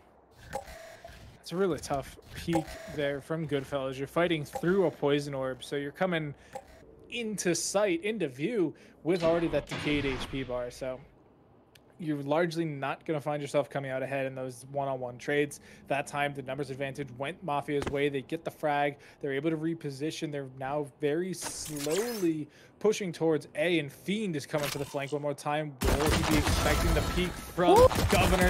He is. He gets the frag, has to reload, has to run away. And Seth also picks up Miniature on the other side. Fiend is just, he's a fiend. He grabbed that one kill and got out of there before he was able to get taken down. Dim Sum's about to make contact, I think. No, runs right past 30 Fiend. seconds left. Nilly's gonna make him pay for it. 3 versus 3 now. Sage, Sova, Viper, Sage, Sova, Jet. 20 seconds on the clock. Dim Sum's got to go for the plan here now, but no, bomb's gonna get dropped on site, and the snake bites come out. Player Seth, standing. Dynamic, Venture all get one apiece. 1 versus 2 now for Dynamic. He's not in a good situation. It's Venture down there. 10 seconds left. Rock dart, there we go. Connects with the toes of Dynamic. Beautiful ricochet maneuver, and that is going to solidify Goodfellas' 4th point on the board. Round number 2 of the second half now. 9-4. Yeah, and that breaks the streak of pistol round victories here from Mafia. So they are currently only 5-1, I believe, in terms of pistols. They won 4 in the first series. They've won 3. Last map, Goodfellas won. I think they won 1 or 2 on Ascent, I believe. No, pistol rounds. Thank you. Yeah, I thought Goodfellas won a pistol round. I don't know. My And brain's all broken. Mafia It's fine. all the way, just like they're looking to keep the pressure going. Fiend comes out ahead, but it's man. Christmas trees up in the board as it is back in 4th. Christmas tree. I like that because red and green. Tagged up a little bit is Dynamic. The shock dart comes through. Rebo's there to clean him up, but he's gonna get found out by Miniature. Now it's Venture and company in a 1 versus 2 situation. Miniature not in a good position. He's got bomb though, and he's got that Sheriff, which is a 1 tap to the head. So this is, you know, it's not impossible. Venture's very close, and he's not even gonna get a chance to see the second person. Miniature gets taken out. 9-5 now. Goodfellas is, I mean, I don't want to call it too early, but they're starting to come back. I don't think they're done yet. Comeback season in full effect. That said, it is a bye now for Mafia. You can see that 5 rifles, 3 full armors. They are kitted to the gills to come in here and take back their momentum. They don't want to force it. They just want to get in here, get out, move on to the grand finals so that they can have 1 series left between them and the money. And right now, they are showing up. Yeah, they really are. And just a quick reminder. Oh, Fiend catches the knees of Governor there. Shot him right in the cankles. Looking for another one, but no connection. But just a reminder for everybody watching at home, the Mafia is currently up in the series with 1 map on Ascent against Goodfellas. So if Goodfellas ends up pulling this one out, we'll head to a 3rd, which will be Breeze. But Cheat Code is, he wants it to happen. Cheat Code picks up a second. Rebo's there as well. Venture comes in with a little bit of damage with the shock darts. Gets tagged up himself though. Now it's a 2 versus 5 situation for the Mafia, and they are feeling the heat. For you. That is for sure. This attacking side Icebox is not fun, as the kids say. Enemy remaining. Siege's more depth and violence coming through. Evo, flawless. quick 3K. They even go flawless at the end of the day, which means they should be able to steal as many rifles away as possible. Which, looking at that, was 4, which is a lot. Yeah, that is. Wait, they picked up 4 off of that? That's insane. I think so. Nobody looks like they've purchased a full-on rifle by way of credits. So Yeah, Seth just picked up that Spectre. So I mean, that's kind of crazy. And mind you, Doc, that's actually 4 in a row for Goodfellas because they did win the last round of the second half. It doesn't count for anything. Oh wait, what's this? What? That is broken. That is broken. oh Riot, no. you need to have a look at that. Faster. Oh wait, I think he What? managed to pick it up again because I see No, it he- smoke yeah, in mid.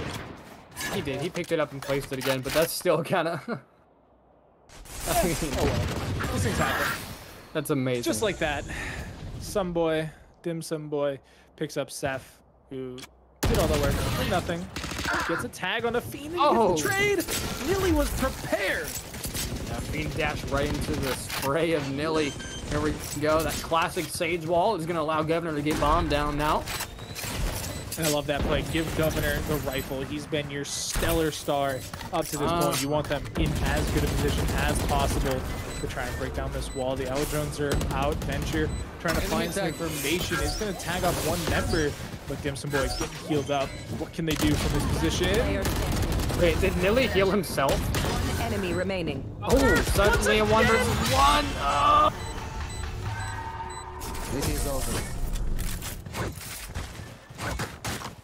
So Venture won that round for his team. Good job, Venture.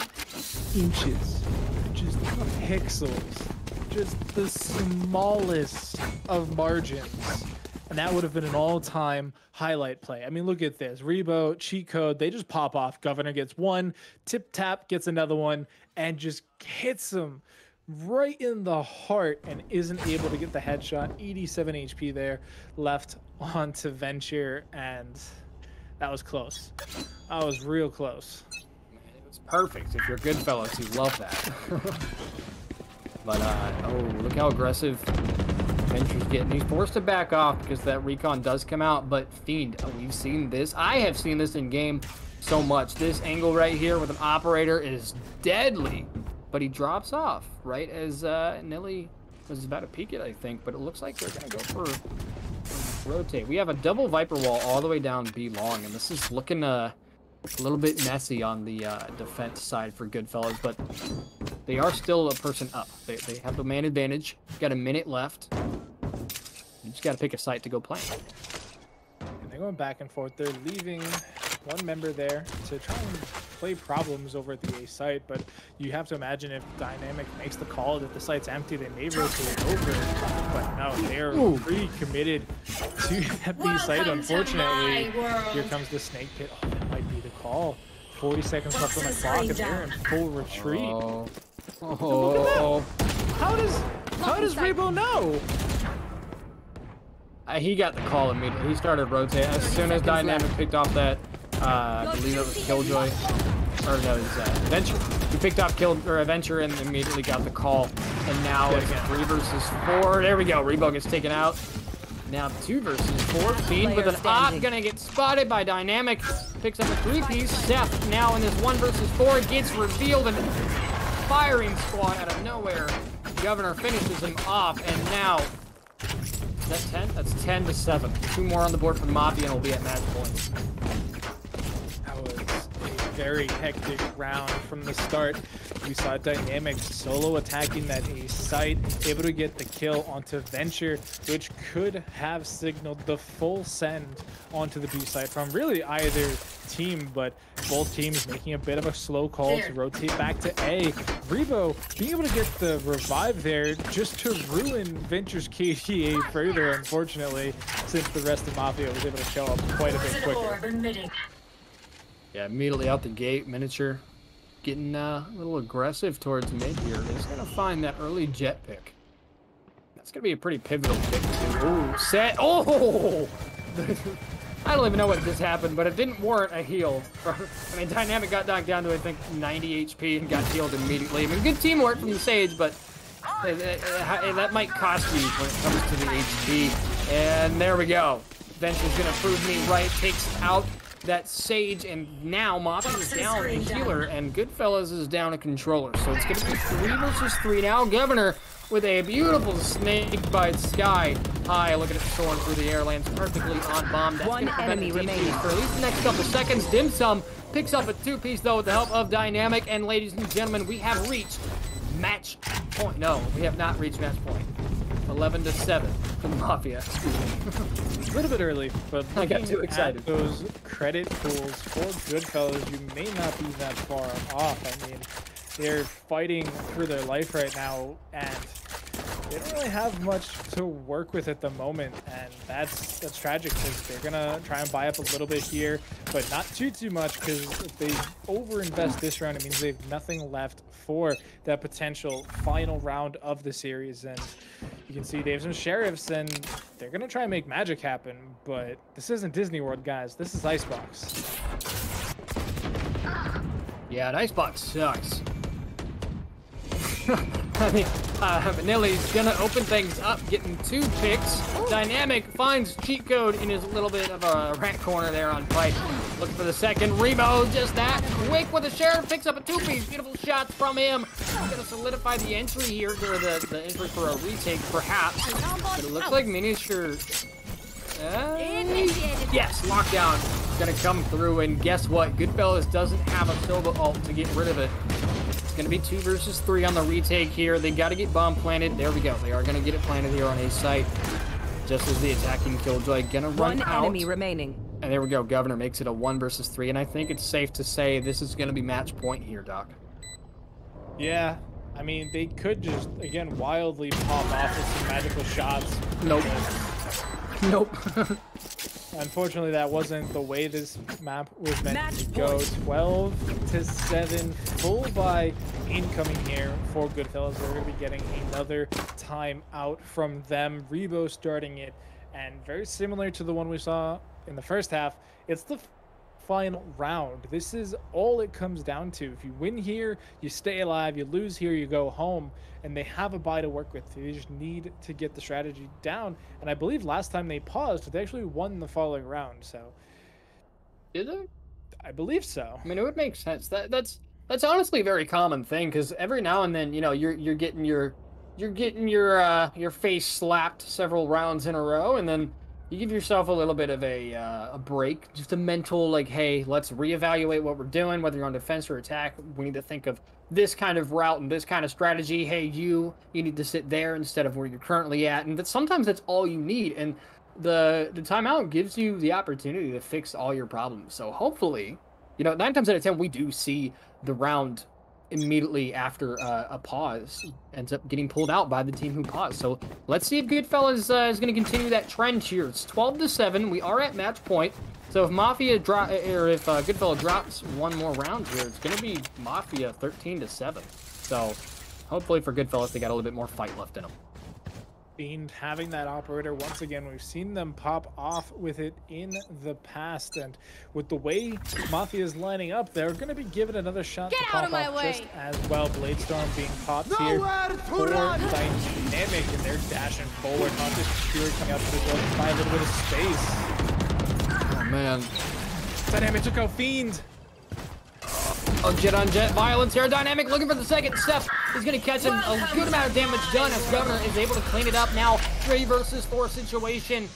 Governor stuck in the slow orb. Nearly going to go for the res onto Dynamic, but somebody's already spraying his body. They are going to be able to get bombed down as the res comes through. Now 3 versus 5 on the retake for Goodfellas. Dynamic, Venture, the trades are coming through. 2 on 3 now. Venture picks up a 2-piece. This could be a nice little retake here for Goodfellas. No, Miniature is going to put that to a grinding halt as Venture gets taken out. Nilly. Oh, here we go. Cheat code was left in that 1 versus 3, and unfortunately for him, Nilly had him dead to rights. Ladies and gentlemen, that is a nice quick 2-0 here from Team Mafia. Beautiful, beautiful work. We had 14-12 on overtime. That first map was so close. It was beautiful to watch. And then Icebox, they just kind of came in and dominated for a while. Goodfellas didn't give up. They were still trying. They were working their absolute hardest to get things done. But at the end of the day, it just wasn't enough. And Team Mafia is going to give them a quick 2-0. Yeah, I mean, winning their map pick so convincingly just kind of makes sense, right? It's what you hope to do in every tournament series you play. The fact that they were able to win Ascent as well in a not so dominant fashion just goes to show that Mafia are prepared. They've played these maps enough. They have the strategies down, and it all comes just down to hitting their shots and hitting their executions. And so far today, they've been on points on both. I mean, the earlier series here today, they played swimmingly and really, really took advantage of a lot of things to work with. They're continuing that type of pressure, and because of that, they've now secured themselves a grand final position going up against one of the other best teams in the tournament. And so right now we're gonna have to wait and see how that goes. But I do want to give a shout out to Goodfellas for showing up today. They won their quarterfinals matchup. They made it to the semifinals. That is definitely nothing to shake a stick at, and it is definitely something worth applauding. Nothing to shake a stick at indeed. And I just want to touch on the 2 Vipers, because we were talking about how pivotal Vipers are on Icebox. And Governor, he wasn't, he wasn't too present on camera doing work, but when he was on camera, it was mainly using his abilities. When he wasn't on camera, he was going 20 and 10 with 7 assists. And Seth was also up there, 12 and 15 with 3 assists. And these are not fragging characters. They're controllers. They're meant to hold down a specific area and just dominate. And that's exactly what both of them did. And unfortunately, Seth just didn't have enough teamwork on his side to help him control that area. And Governor did, and that's going to spell victory for Team Mafia. So again, nice 2-0. GG to both teams, honestly. Yeah, I mean, it's not going home just yet for Goodfellas. They are going to take part, in our third place match, which will be coming up soon here on the B stream with some of our other fantastic casters, Mick and the ravishing Ravish, the most ravishing man on the internet. So you definitely aren't going to want to miss that. And once again, we're going to give a shout out to all of our partners here, Community Gaming and Player Zone, for allowing us to work with them on this wonderful tournament. They've been absolutely lights out on all ends. The players have been coming up to show out, and we've had a lot of fun here. I do want to give a shout outs to our production staff behind the table here, Sam and Ryan, who have been putting in hours of good work to make sure that you guys at home have something for us to talk over. And we're going to be taking a short break while we set up for that third place matchup. Stay tuned, and we'll be right back. Can I be your superhero?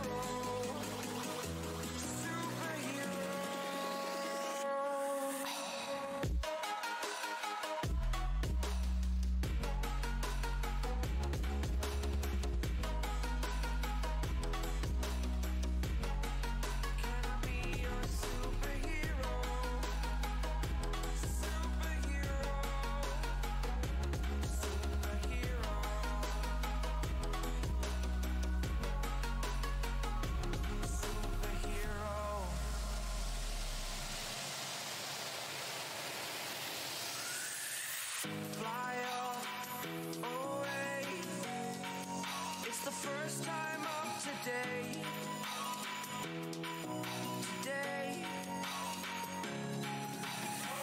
To dream, believe.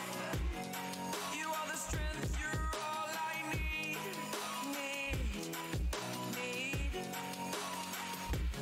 Oh, gonna give it a shot. Only one of me to shield you all from the enemy. You're a superhero. You're a superhero.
changes around like an ocean in my head.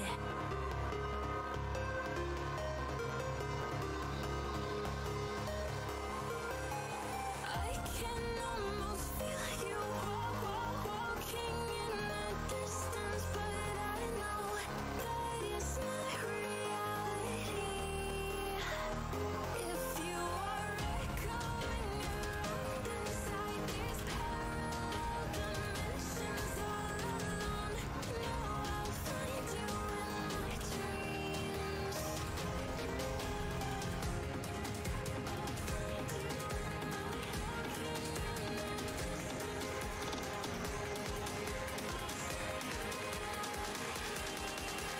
Find you in my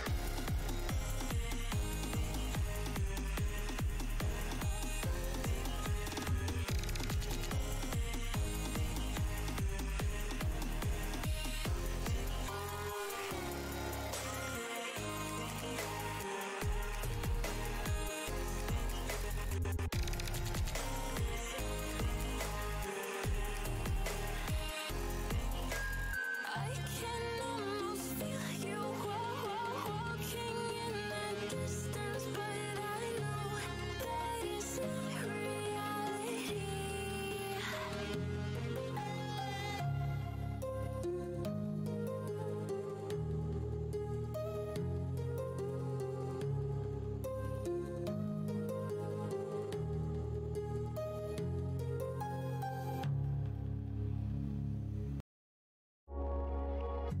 Midnight and city lights on the other side.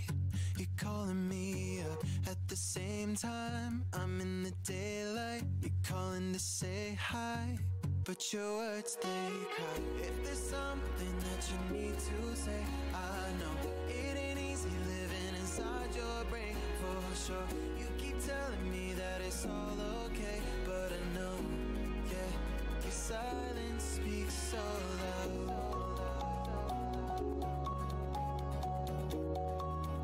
Your silence speaks so loud, and I hear you calling up, yeah.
Welcome back, everybody, to GLG here at the Player Zone 2K. Myself, Mick, is going to be joining you at the desk, and as well over to my right is going to be Ravish here. How you doing, man? It's been a while. Far too long here, Yep. Mick, and you know me, man. I'm always doing freaking-tastic here, baby. So, like you said, we got some more Valorante here, so which I'm absolutely amped and jazzed to get into. Yeah, I'm completely with you, especially looking at that map down at the bottom, baby. We going to Breeze. We never see it. It's my favorite map. I get a lot of questions of why, but honestly, y'all gonna hear the excitement. You gonna figure out why over the course of the game. And honestly, with these two teams, we guys, a matchup, man. Woo, Obey Alliance, we just casted them over on the mainstream not too long ago. So for them to be coming back, us to see really them and what they can bring to the table, I'm hoping they have some kind of redemption here, to be completely honest with you, because I feel like here against all Goodfellas, I feel like they have a little bit better of a chance. I mean, like, they just might, though, as you do got the rosters up and ready here for us. Like, you can see in front of y'all screen, like, although we not into Agent Select as of yet, but we do got everybody in as we see the picks coming on through on Obey. We just saw them on the mainstream not too long ago. They did fall, right? They did fall over onto from Scrouge, which in some not very close maps, but on here, let's see if they can bring it back as okay. I've been seeing this a lot as a Cypher picks on Breeze just for locking down just a very peculiar places alongside the map. Yeah, I'm definitely with you, and I'm loving what I'm seeing out of Goodfellas right now. A lot of just global control. That Astra having that zone, having with how big of a map as Breeze is, you want to have as much coverage as possible. Viper's only going to be able to do so much, and when you bring her to the table, she's going to be a necessity for here. So obviously, you're going to find her on both sides. The Cypher's going to be a great little stall over there towards that A site, or even B. Both sides of the map, there's a lot of choke points on the first engagement, those first areas. So I feel like that's going to be a great shot. Sky being a necessity. The only real difference we're seeing is that Sova to Astra. And honestly, I like both picks. They both have their strengths and weaknesses, and that alone is, with them being really viable, makes it super exciting to see what could be brought with them. Obey's overall comp right now looks to be kind of positioned towards I would say like just a little bit more aggressive in my opinion, considering they don't have as many smokers like you were saying. Like instead they opted to still have the Viper on there along with the Jet for the main smokes, right? But having the Sova on their side, I find it's just so much more impactful. Like the Sova darts here on Breeze are beautiful. Right, considering how open the map is and where and how you can just scope out your opponents. So not having a Silva on Goodfellas' side, I find can be back and forth, but the Heartless Fury does come in clutch. Yeah, I'm definitely with you. And I think it really comes down to, as you said, that aggression that comes from the side of Obey. It's actually a little bit different from what we saw out of them. They weren't in that earlier matchup playing very aggressive, especially on that attack side. We saw them being a little bit indecisive. So I'm hoping here on Breeze, I'm hoping they're kind of feeling the sea. They can smell the seawater. They can sit there and kind of relax a little bit and say, you know what, if we're going to go ahead and choose to go somewhere, we're going to pull the trigger on it and we're going to get in there. And I'm hoping that we can see a lot of that. And right off the rip, looking at what could possibly be default towards the middle of the map, a little bit of chaos over towards B is going to create a little bit of an interesting opener here.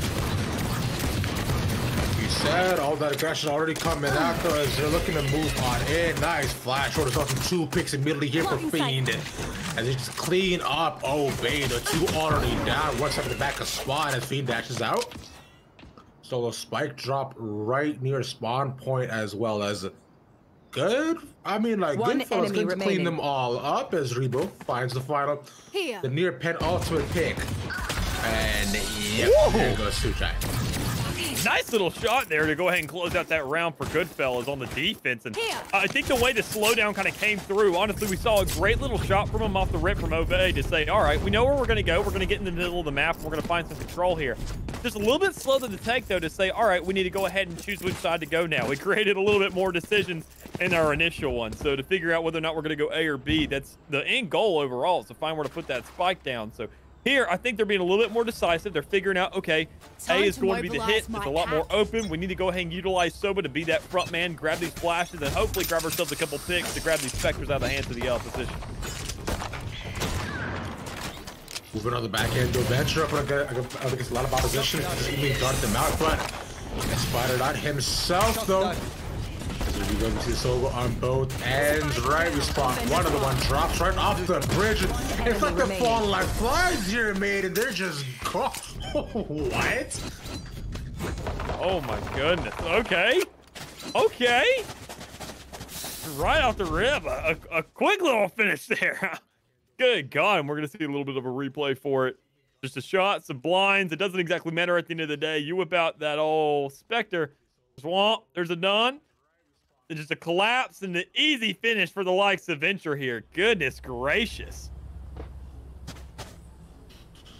Man, it was kind of wild how they were all just falling off the bridge. Man, you would think that they were just throwing rocks, just immediately just which is how fast they were falling. But instead, now Obey decided to take themselves over onto the A side with just the Astra they're anchoring. So over there, they're just watching the bridge and so far looking at the entrance. Smoke not going to help them a ton as they look to inch their way onto the side one after the other.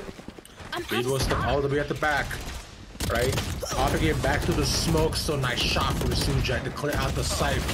But all the rest of Goodfellas already here. Queen gets one, the 4v4. Spike And just down trades A. back another though. Spike gets dropped as it should. Last player He standing. picked up yet again. Soba gets 2 more big picks coming in from Obey. As he got the gun advantage. Just one person left. 1v3 spotted out into the door. As they could look to rotate out. I don't know. Could be an interesting decision as a little Viper's bit. As they get that down and set for fall. Fully expectable to some extent. You know, you had these rifles in hands against the likes of Spectres. You're probably going to win those matchups, and it's especially favorable for them to have 3 players alive at the end there. You want to make sure to some extent to have that kind of range to play off of. You also want to have those guns to play off of in the next round because you want to make sure that you're not really having to buy too much, because having that advantage right there, even though you win that first round, you're not getting that much credits off of it. You're not getting that much to buy with. And now, as we see a little bit of a scrappy side here, Blackmoose going to have to sit there on that Guardian, but it's going to be enough because the entire team still has enough to play with. Standing ahead.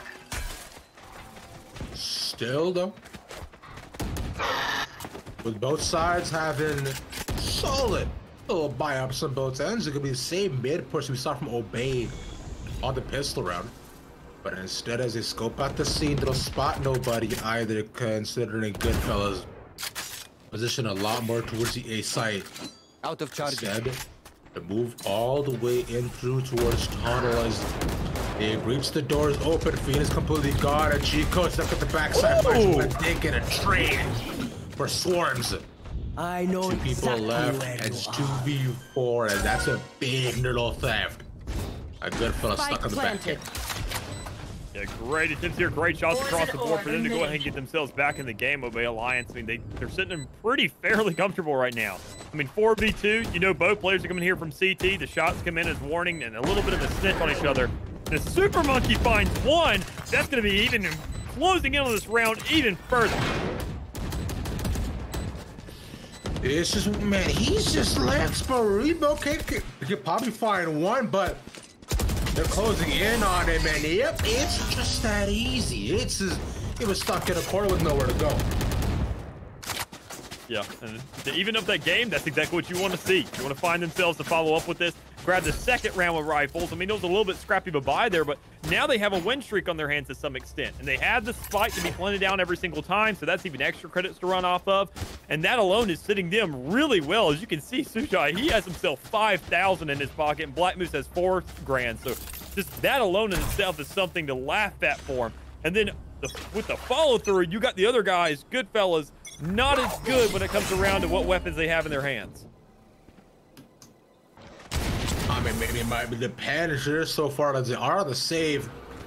Goodfellas with the knives on their end too. They could look for much more aggressive position. They're set up. So just posse response, everything obey, bring it out. Seekers, be able to find a lot more. Adventure, unfortunately on the wrong end of the barrel. And so was Cheat Code. Dean doesn't want to give with the knives for now, though, but only has 3 left. The needs will need to be pretty much all headshots as Spike goes down on B. Yeah, and we see rotation coming through, and now location being revealed.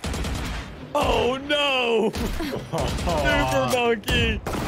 It's just so tragic. Pops up in you. What? What? All right, the right click is not balanced, clearly. But Rebo, last one left yet again. I feel bad for this guy. That's 2 runs in a row. He only has a classic, and I mean, he's probably just gonna get pushed and taken out. But they know right click is just that good, and oh, that's. Yeah, it's not exactly looking too good right there. I mean, that Super Monkey just absolutely flexing in that last one, saying, you know what, I'll try and get a kill with every single weapon. I'll go primary, I'll downgrade to the secondary, then I'll go to the knife. It's like reverse gun game, I would say, to some extent. But, I mean, enough there. Regardless, the dude has the skill to back it up. So, overall, Obey Alliance sitting there flexing to get their third onto the board. Pistol rounds in the favor of the Goodfellas, but they're slowing down here on these rifles. We'll see as of right now how much more slow they want to go. Still, Obey these stick with the 5-man pushes instead. So far, looking towards the B side right now as they all moving through tunnel. The one spotter, the dog taken out too. Viper is there. The wall put on the back end. At least the second fight will slow them down for a couple more seconds. But 2 of them already made their way onto the site. Big great divide wall to shut down all to nobody. Shotgun able to get one, but Goodfellas are knocking them down as fast as picking them up. 3v3 on the side. Super Monkey makes his way all the way into the back. Especially able to go down. With domain expansion from the Viper. It's 2v3 on site. Spike planted. 2v3 could dwindle down to a 2v2. Goodfellas here on the outside, trying to look for a pick on the outside of that Viper's pit, but with everybody taking resort inside of it, they're not going to exactly see too much unless they want to get right within smelling range of that bomb site. So they got to go ahead and make a closure in on here, and getting tagged, Fiend right there, getting snitched on is not going to be too helpful. Remaining. No, sir, he got told on to that. Means he had to go back to the office here, and we're going to go reflect on all of he did wrong, which is he should have headbatted. Well, Obey Alliance taking their overall first 2-round lead right now. 4 rounds in a row for them on an absolute roll. Yeah, really feeling themselves right now, just on a roll right now, as you said. 4 rounds in a row, doing what they do best. Find themselves some rounds, and I mean, they're showing that even though they kind of got shut down in the last game, that's not going to really shut them down just yet, because there's still a prize pool to work for. There's still some bragging rights here on the line. So they want to go ahead and at least cop as much as they can. So going through another round here for Goodfellas on these pistols, they really got to step things up. They got to find something, not only just a round to play off of, but they got to find a follow-up to really have those creds to play with. Because consider right now, Goodfellas, like you were mentioning, this thing I like to call it the ping pong economy here, Mick. Where they're only able to buy up every other rounds until they get at least 2 rounds in a row as you're going into a small little pause. Yeah, small little pause. Honestly, I mean, whether this is tech or whether this comes down to player pause, regardless, I think it's well needed right now. I mean, this is a perfect opportunity for Goodfellas to say, okay, let's go ahead and slow this down a little bit. Let's think about what we can bring to the table because we're not exactly feeling too comfortable right now. And on the Sheriff round, honestly, this could have been something where they just take it themselves and going into the next, that's when they really start actually utilizing those. But right now, with B looking like the hit for overall on the team, I think they could be set up. But they just got to find those shots. They got to find those angles to play off of, and they're not getting close enough to really grab the shots. Team could possibly take this, right? Consider they have the information from the Sky fly out first step. Maybe go, they managed to get one to back away in. Honestly, one pick is good enough. A lot of them being given over onto Goodfellas this time. They know where the position. They have to be careful of the angles because one good thing could immediately mean this round going over and onto Obey's side. And there we go, making a 4v4. East side seems to be the hits. Guys already backed off as they're going back and forth in mid though. Seth is looking for any possible rotation instead. A side's completely open and planning to go down.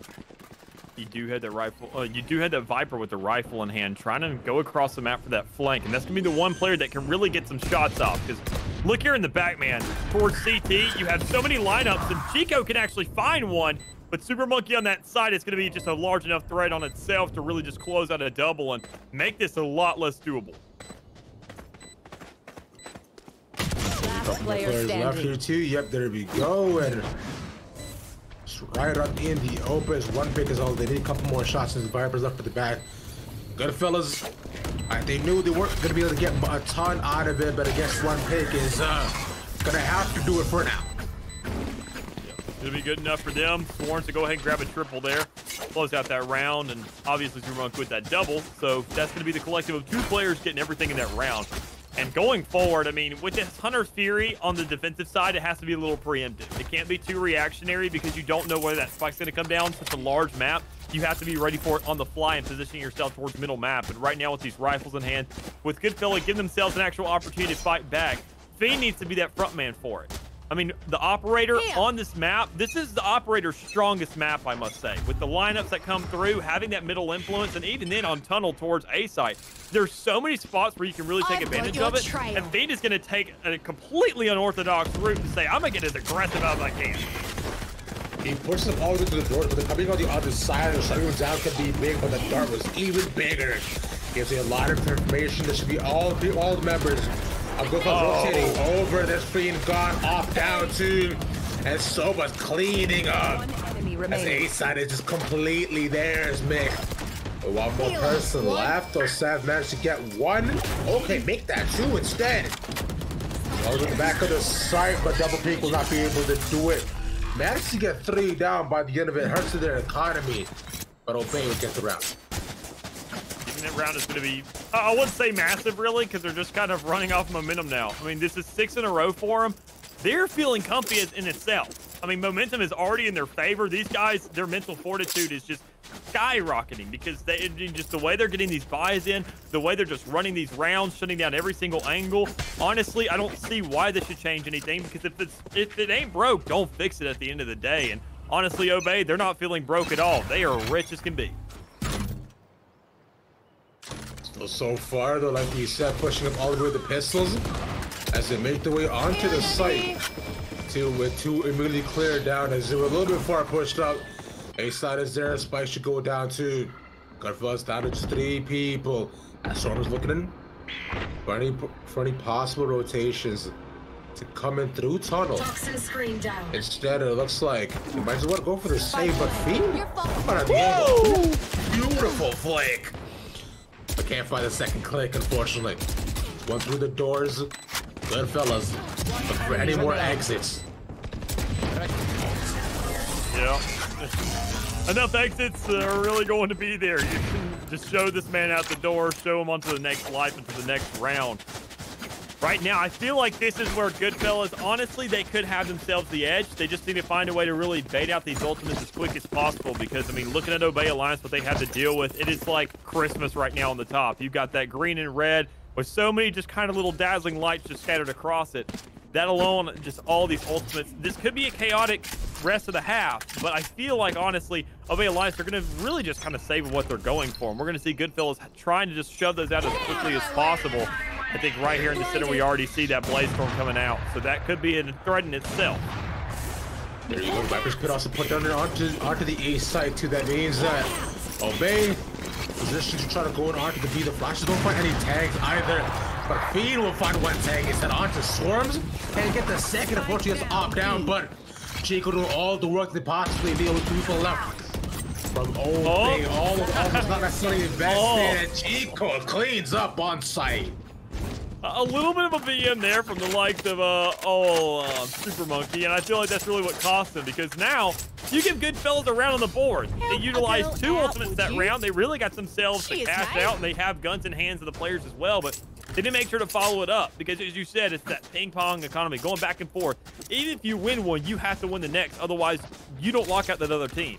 They get that advantage once again, and right now, with Fiend having that operator in hand, I think as long as he gets the lineup with Obey not having that long-range rifling, that should be enough for them to get the edge so long as they use it right. Instead, the Blade Storm coming out, opting for aggression.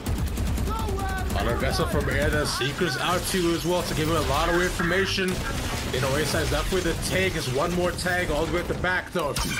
Goodfellas already losing one member. I know exactly where we're gonna spike down and the neural theft though from Obey.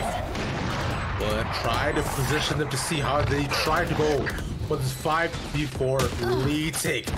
The position all the way at the back. That's off down. Obey with a huge cleanup and a big fight of Super Monkey. Yeah, Super Monkey with a 4K, man.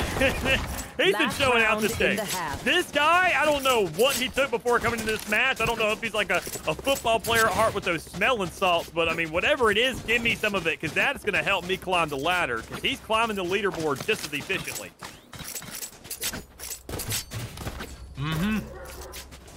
Now, if we are looking at Obey across the board, like it's been so extremely dominant from both these ends. You should woof for the back, bro. Because all these rounds and all you mentioned it's momentum based and they're looking to find more. Right now, there's got to be the kills right off the rip. You got to find that first blood and you got to play off of it. And that's what they're fighting for in this A short area right there in the tunnel near market. But with the shots coming out, Chico's going to find that first, and Goodfellas have themselves an advantage, and they're going to capitalize on it. They're going to catch them off guard, though. They want to make it at least an 8-4 half, would be pretty advantageous, would be quite nice. And they're doing the swift work of that completely.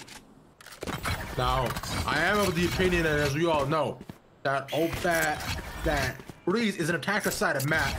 So Goodfellas, even with the performance, are putting up some solid numbers. So they could turn it around or into the next. 2-2 for now. Obey Alliance. Looking to carry that momentum as forward as possible. Spike not in their hand. They've got to do something. Adventure. Whoa! With a sick dink. Just Soba left with absolutely no util at all. 30 seconds left. Turns around more likely. Yep, bye. Right there. Goodfellas get another one onto the board. That's exactly what they need. And I was going to mention that they need to go ahead and slow down the game to some extent.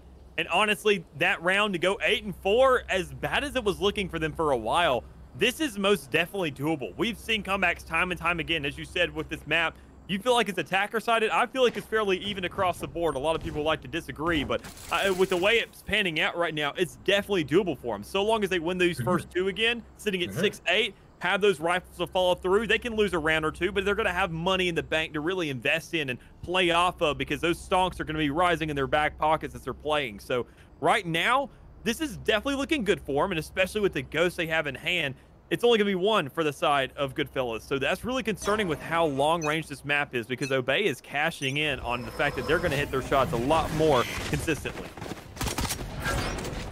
Like you said, these first 2 I'd account for a hugely fast push.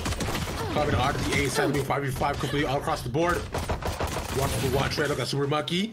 Doesn't matter to get the legs. No, like they're looking in through Hall. One enemy Huge remaining. able to clean him up. And G's just clean. Oh. That's the 4K by the end of it. That's what I'm saying, man. These ghosts on this map is absolutely massive. It's all about range and utilizing the long-range combat that is Breeze because of how big this map is. And it comes down to those weapons that can really utilize that don't have too much of a damage drop-off, and the Ghost is one of those weapons. With the fire rate, the whole just damage ratio, it's a lot better than that of the Sheriff. And it's a nice little follow-up, especially when we saw in the back, Super Monkey grabbing a couple shots with that, getting a good bit of damage onto the field for Sujai to just really clean up and get himself that super clean 4K, especially after that great start. And I think we're going to see Goodfellas trying to double down and say, all right, we messed up a little bit that first time, and we don't exactly have the best rifling to go up against this because Black Moose can be set up with that Marshall to grab one or possibly a second here in the tunnel. The tunnel's already. You can see Seth Connor tunnel visualing in, falling.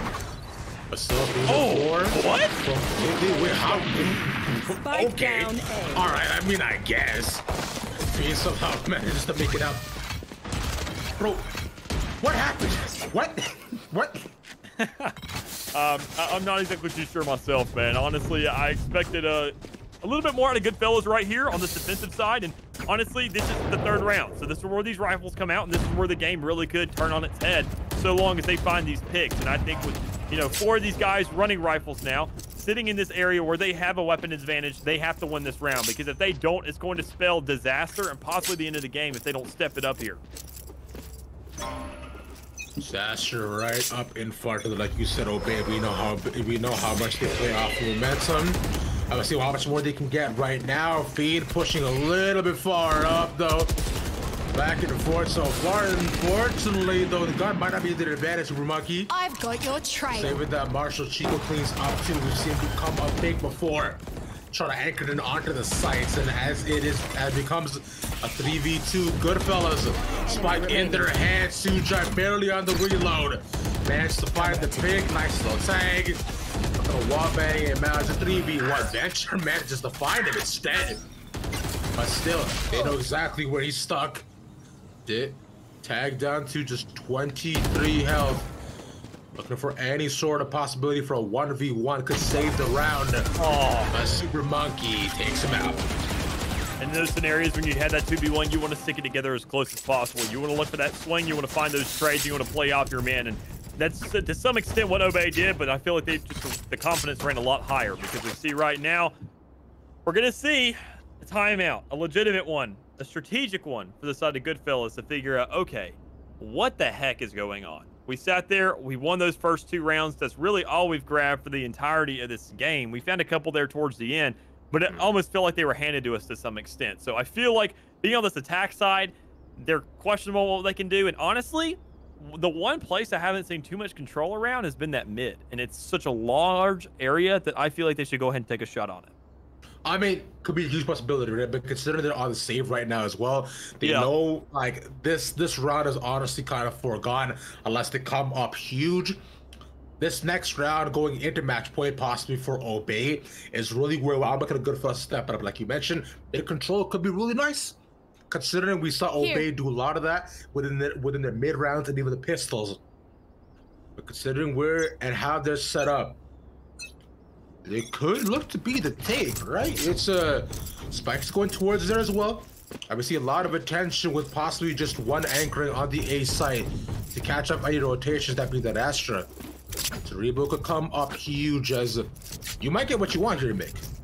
Which, I mean, I was really just thinking more long-term because you don't want to use the timeout for one round, right? You want to sit there and think about the long-term, what options you can open up and what's more available. And with A looking like a option here for Super Monkey trying to peek these tunnels, he's going to rotate to that mid. So you want to find your way up the map as fast as possible so he doesn't have that time to rotate and get these picks. And with the establishment coming through, Venture finding one, this is actually looking like an option for him as so long as they pick that weapon up.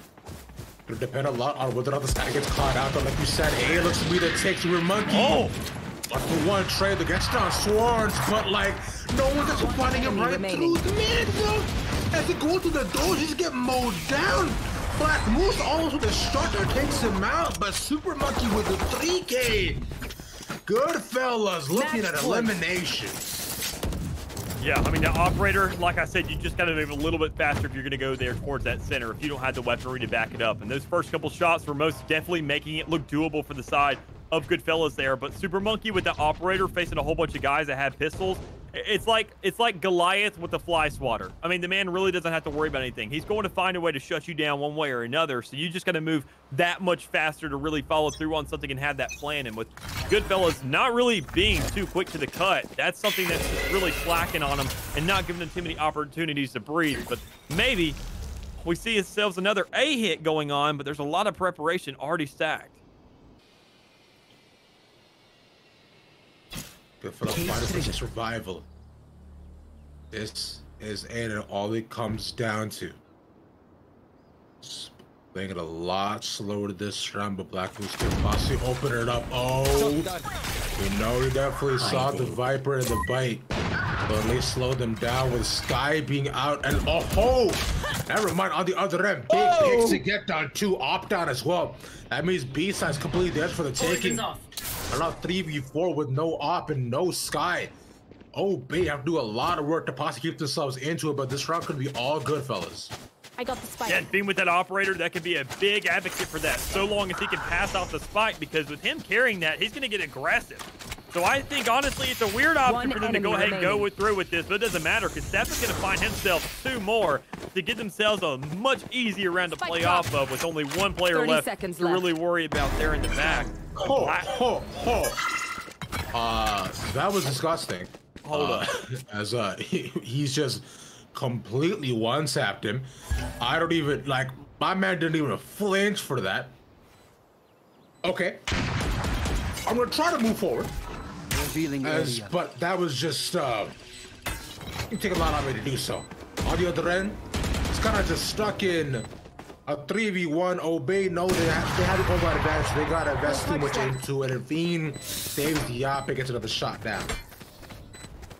Right here, I mean, this is Goodfellas' last rally, right?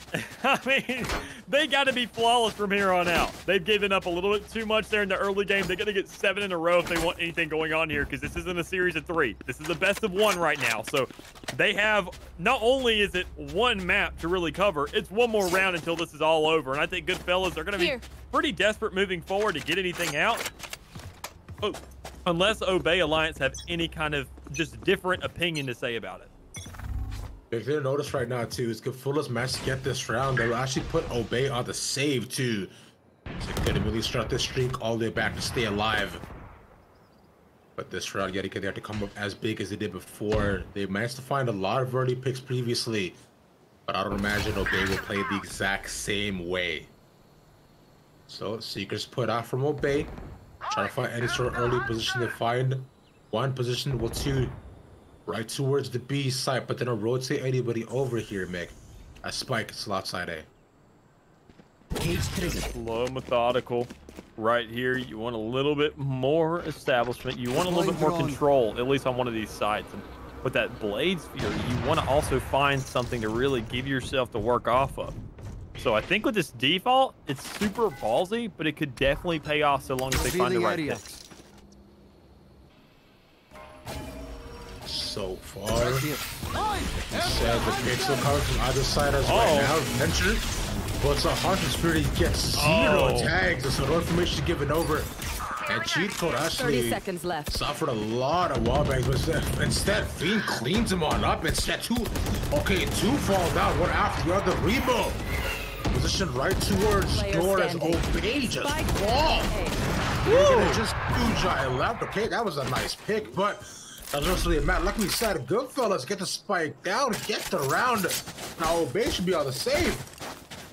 Yeah, they are to some extent. That's what they're going to have to work with, and that's really their only option if they want to force and really shut themselves down for another 2. So I think that's going to be the move right here. Honestly, the Blade Fury is available for Super Monkey, and with the way he's been playing this game, it's definitely doable so long as he gets aggressive enough to really feel in his element. And I think with Fiend stepping up to the plate here, that operator now on the field, he has one at his disposal as well. And they're not going to have the luxury of saying, all right, we can go ahead and use that on a save and go ahead and figure out a different time to use it.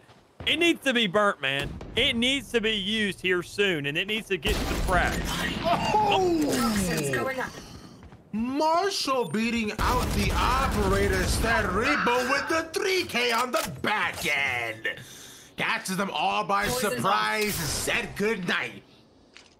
Obey, though, they started off hot, but they will fall. Unfortunately, though, it looks so good, but it turns so bad. Goodfellas staying alive one after another. The op will be recovered too. And they only lost one out of that. What a beautiful round. I want to know who Steph is. This guy, I think he just handed the keyboard and mouse to his big brother or something, because this half, he's really been stepping it up. I mean, so many outside picks. Hasn't exactly had like all the 3 pieces or 4 pieces in the world, but every single kill is somewhere where you least expect it. It's almost like it's like an immortal going into iron. It's like, where are these shots coming from? None of this makes any sense, but at the end of the day, it doesn't matter so long as it's working. I mean, and it is working, my friend. Same sort of push we saw previously here from Obey a couple rounds ago, though, but Goodfellas stacked up all as 5. Not looking to overcommit. Either from either end, though. Still, you are divided. Listen towards the B site. Fair amount of sight for Utsil as they put down the wall to cut the site at just about half. As they inch the way in. Get out of my way.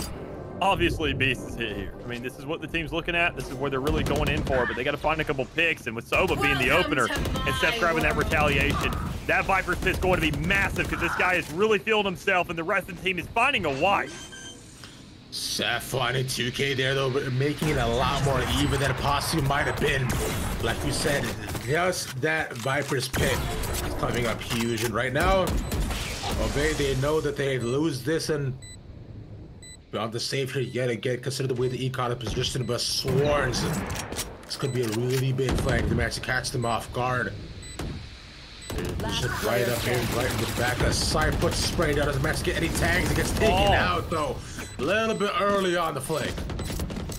This is looking a lot more doable, man. I mean, I don't want to get kind of edged here at the end. I want to actually see an overtime if we can get around to it, because Goodfellas, they are stepping up to the plate. This is now 4 in a row, 8-12. They just got to do the same thing they just done to get themselves to overtime, and it's completely plausible so long as Obey can sit there and not find an answer. But taking this timeout is going to be massive for them. They got to figure out, all right, look, we were playing around at some extent. I'll completely admit we were so far ahead we didn't really have to worry about it. But now everything's really catching up to them quicker than they can really react. And being on another save round, this is going to spell at least another, I'd say, triumphant attempt here for Goodfellas to go ahead and get another one and inching that much closer. It's a good timeout as well coming off the side of Obey. Like, they know they've been, it's been a little bit less stellar in these past, like, at least 2 rounds, considering how they've just been getting caught out one after another. Like, maybe there's been a little bit of miscommunication as to which angles are clear and which ones are not.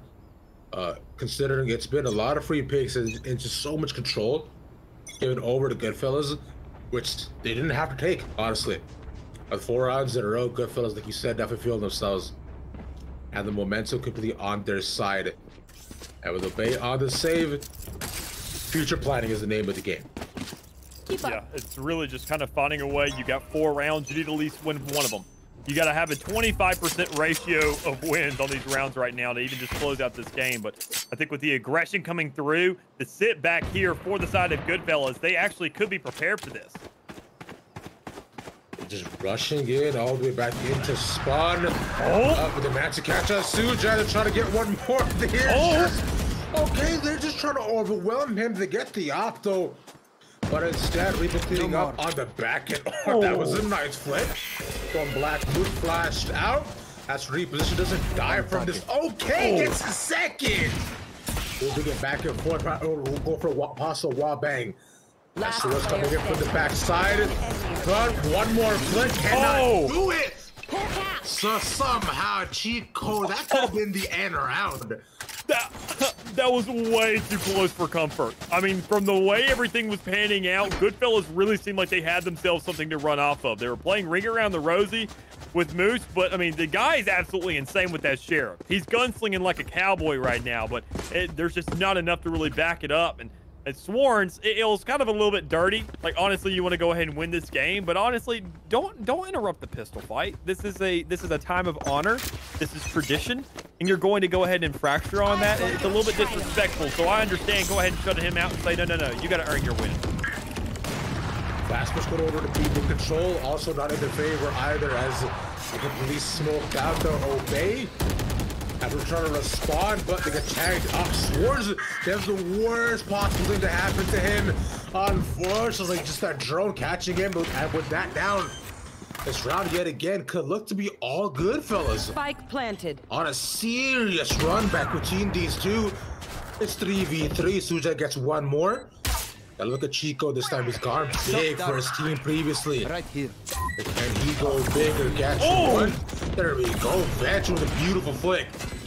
And sort of quick scope them out of it. But they gotta push as one as they're all looking at the back of the site behind these walls. 2v3. It's a beautiful flash there for Fiend. As they look to enter the site, they're managed to get him either end. There we go. The double peek from Goodfellas.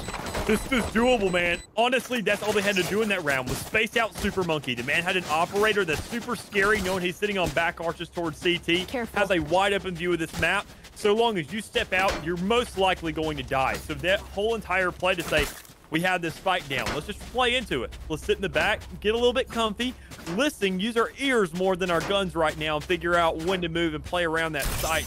That's exactly what they did, keeping their men alive. Fiend still having an operator in hand of himself now, while we see Obey Alliance on another save. So this is looking as extremely doable, because I want to say, with the way they've been playing, this should be guaranteed, as long as they find this spike towards the A site, which is looking like where the influence is going right now.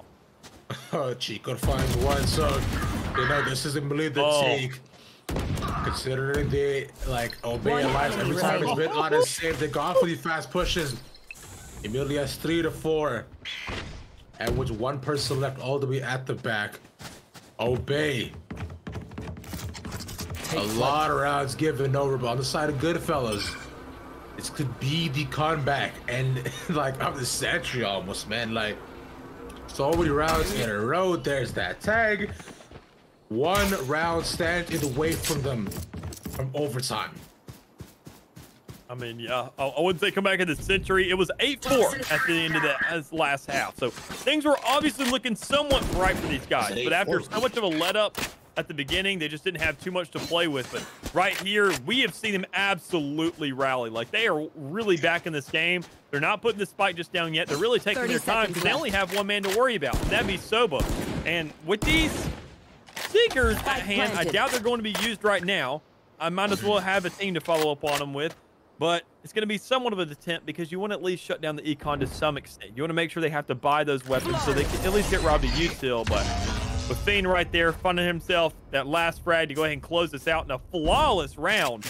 3 versus 2 on the ultimate, 11 and 12 on the rounds. And Goodfellas, I feel like, you know, I'd say the mental fortitude of Goodfellas Obey Alliance is sitting about an 8 to a 4. So, I mean, honestly, they are really doing this, and I am wanting to come back now. I'm not a favor towards any team, but I am favorable for these. I'm favorable for some overtimes, baby. I mean, like I said, it was attacker-sided map. Goodfellas been proving me right, but even though first 2 rounds go their way, they just can't close out. You want to fight? So, like you mentioned, yeah, that's maybe the comeback obsession I was overestimating a little bit, but a nice one at that. Seekers, but out right way immediately they will tag one. Artillery in response, so look to put the man advantage in their hands. Unfortunately, that third tag goes a little bit wide, managing to only get one from Obey's and those. And back yet again, position on the B site. Be a 5v5 retake. That this gives the advantage over to Goodfellas because we haven't seen a pick come through yet. We don't have any min advantage, but we do have a little bit of pressure now saying, okay, this retake has to happen quick.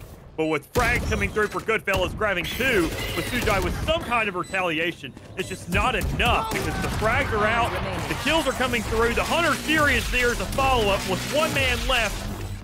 It all eyes on that Cypher, man. Sujai, there with 1 actually. I mean, he's stuck at the back, but he's up against the Robin. I think he can too. We're going to overtime, man. Overtime, baby! Honestly, look at that. Look at that scoreboard, man. That is gorgeous. It's not too much ping pong. It's not too much back and forth. You'd like that to go ahead and close out a game with, but once we get in these overtimes, it's just nice to see a nice, clean scoreboard across the rip. And I mean, this is it. This is what you want. And honestly, the way things are going, we see no operators being brought out. And that was the biggest weapon we've seen so far out of both sides of the field of who's getting these frags. I mean, Theme was absolutely just riding it all the way up to here on 12 rounds. And then we also saw Super Monkey take a couple attempts here and there and also get some good frags and really have a heavy influence on these rounds. So honestly, with the way things are considered, it may be an option on the defense for the side of Obey, but I think right now they're just trying to play a little bit more aggressive and build right back into their element as we see them just kind of pushing up.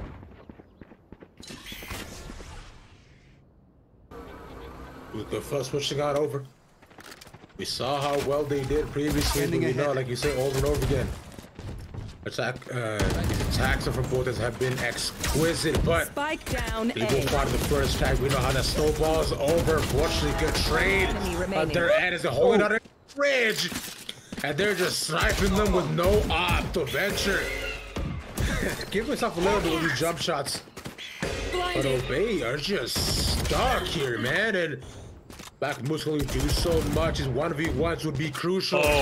Stuck with 2, only 30 health, and only gotta move together. Black Moose, can he do it? 3 kills? And only 4 health. It needs to be perfect precision. He finds him. Oh, but cheat code. Right swing, right time. Right there, man. Black Moose, honestly, with how many scenarios he's been in and what he's made out of that, he's probably the scariest player on the team. Even though he's at bottom of the leaderboard, once he gets in that 1v something situation, he's almost a sleeper. That's exactly what he is. To say, okay, Lord knows what could go on here. I'm sitting there time and time again. Oh, he's at the bottom. He only has 13 kills. Who cares? If you're putting him in a 1v4, that just gives him that much more to take. And sitting there grabbing 2 and just dwindling it down to that factor in itself, honestly, if he stands up and really grabs a couple right off the rip, I feel like Obey could find themselves a much easier game to close out. Obey on the other end, considering how we saw them on the defense, right? They have a chance to try to possibly make it up. But Goodfellas have not let go of this momentum that they've held on since round 5 of the second half. No Murray picks given on over, but we've seen how Goodfellas has snowballed off of that. And this op, this attacking op, is actually kind of sick. Right there, man. I'm completely with you. This is what we need. We need a little bit more establishment. And overall, we just need a little bit more to play with. Toxins going up. They rotate out, looking towards the B side instead. The Cypher is positioned there, anchoring the site. Kevin would spot them out if they possibly get noticed. Super Monkey, though, gets tagged.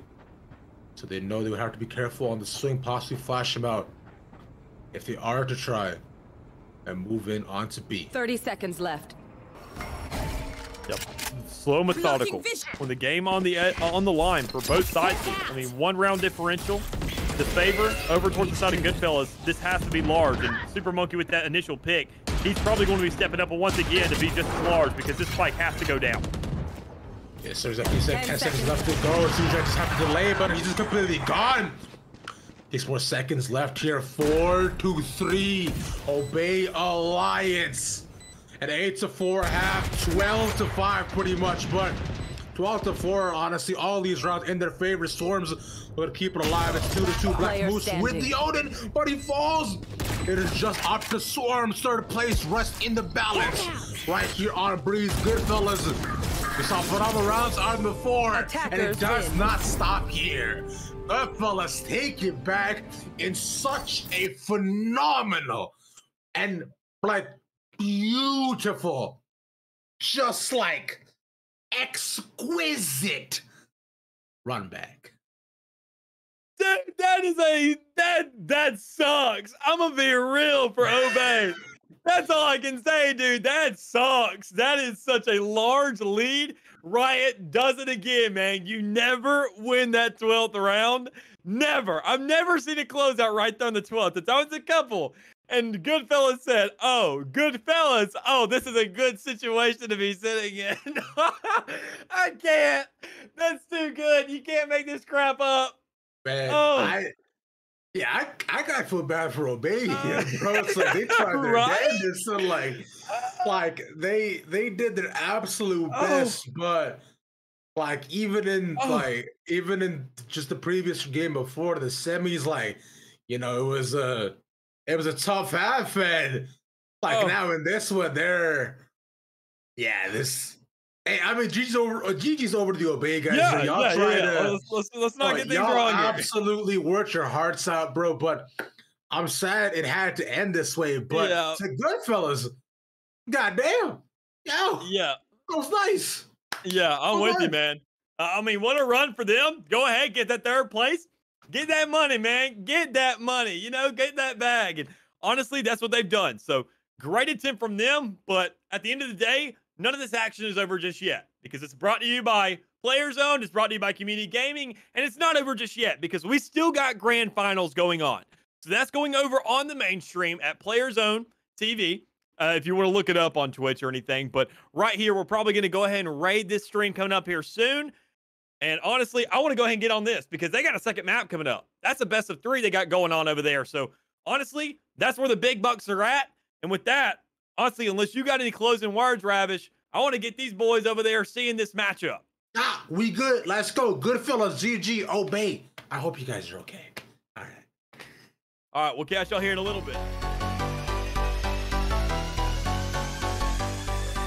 Starting to heat up a little bit here. Over the wall, and Bond gets 2. Make it 3. Oh, that's the opening you want. Every single time they've gotten aggressive, they've caught one out. Are you kidding me? Lazy. He's got a 2-for-1 deal. At this stage, we don't really have to worry about funds all that much because Dynamic has that Blade Storm. He doesn't need to worry about anything else. He's going to get a pick on Kermie because, I mean, he's built like that. Put crack in this dude's cereal. I mean, goodness gracious. It needs to be cracked. I mean, look at it. Oh my God! Look at it! What? You can see Benevolence doesn't even get distracted by the Trailblazer. Oh my goodness, Benevolence. Don't pick it again. Okay. Give him another. Okay. Give him another. Oh, no. Baby, yes. He's able to open up a flank angle, so that forces Stealthy to take the heavy aggression to the forward angle. Is able to get forward. Can he find that ace? Giza is tagged very low. They know exactly where he is, so matter of time before Giza walks into it. Has no idea Stealthy is tough.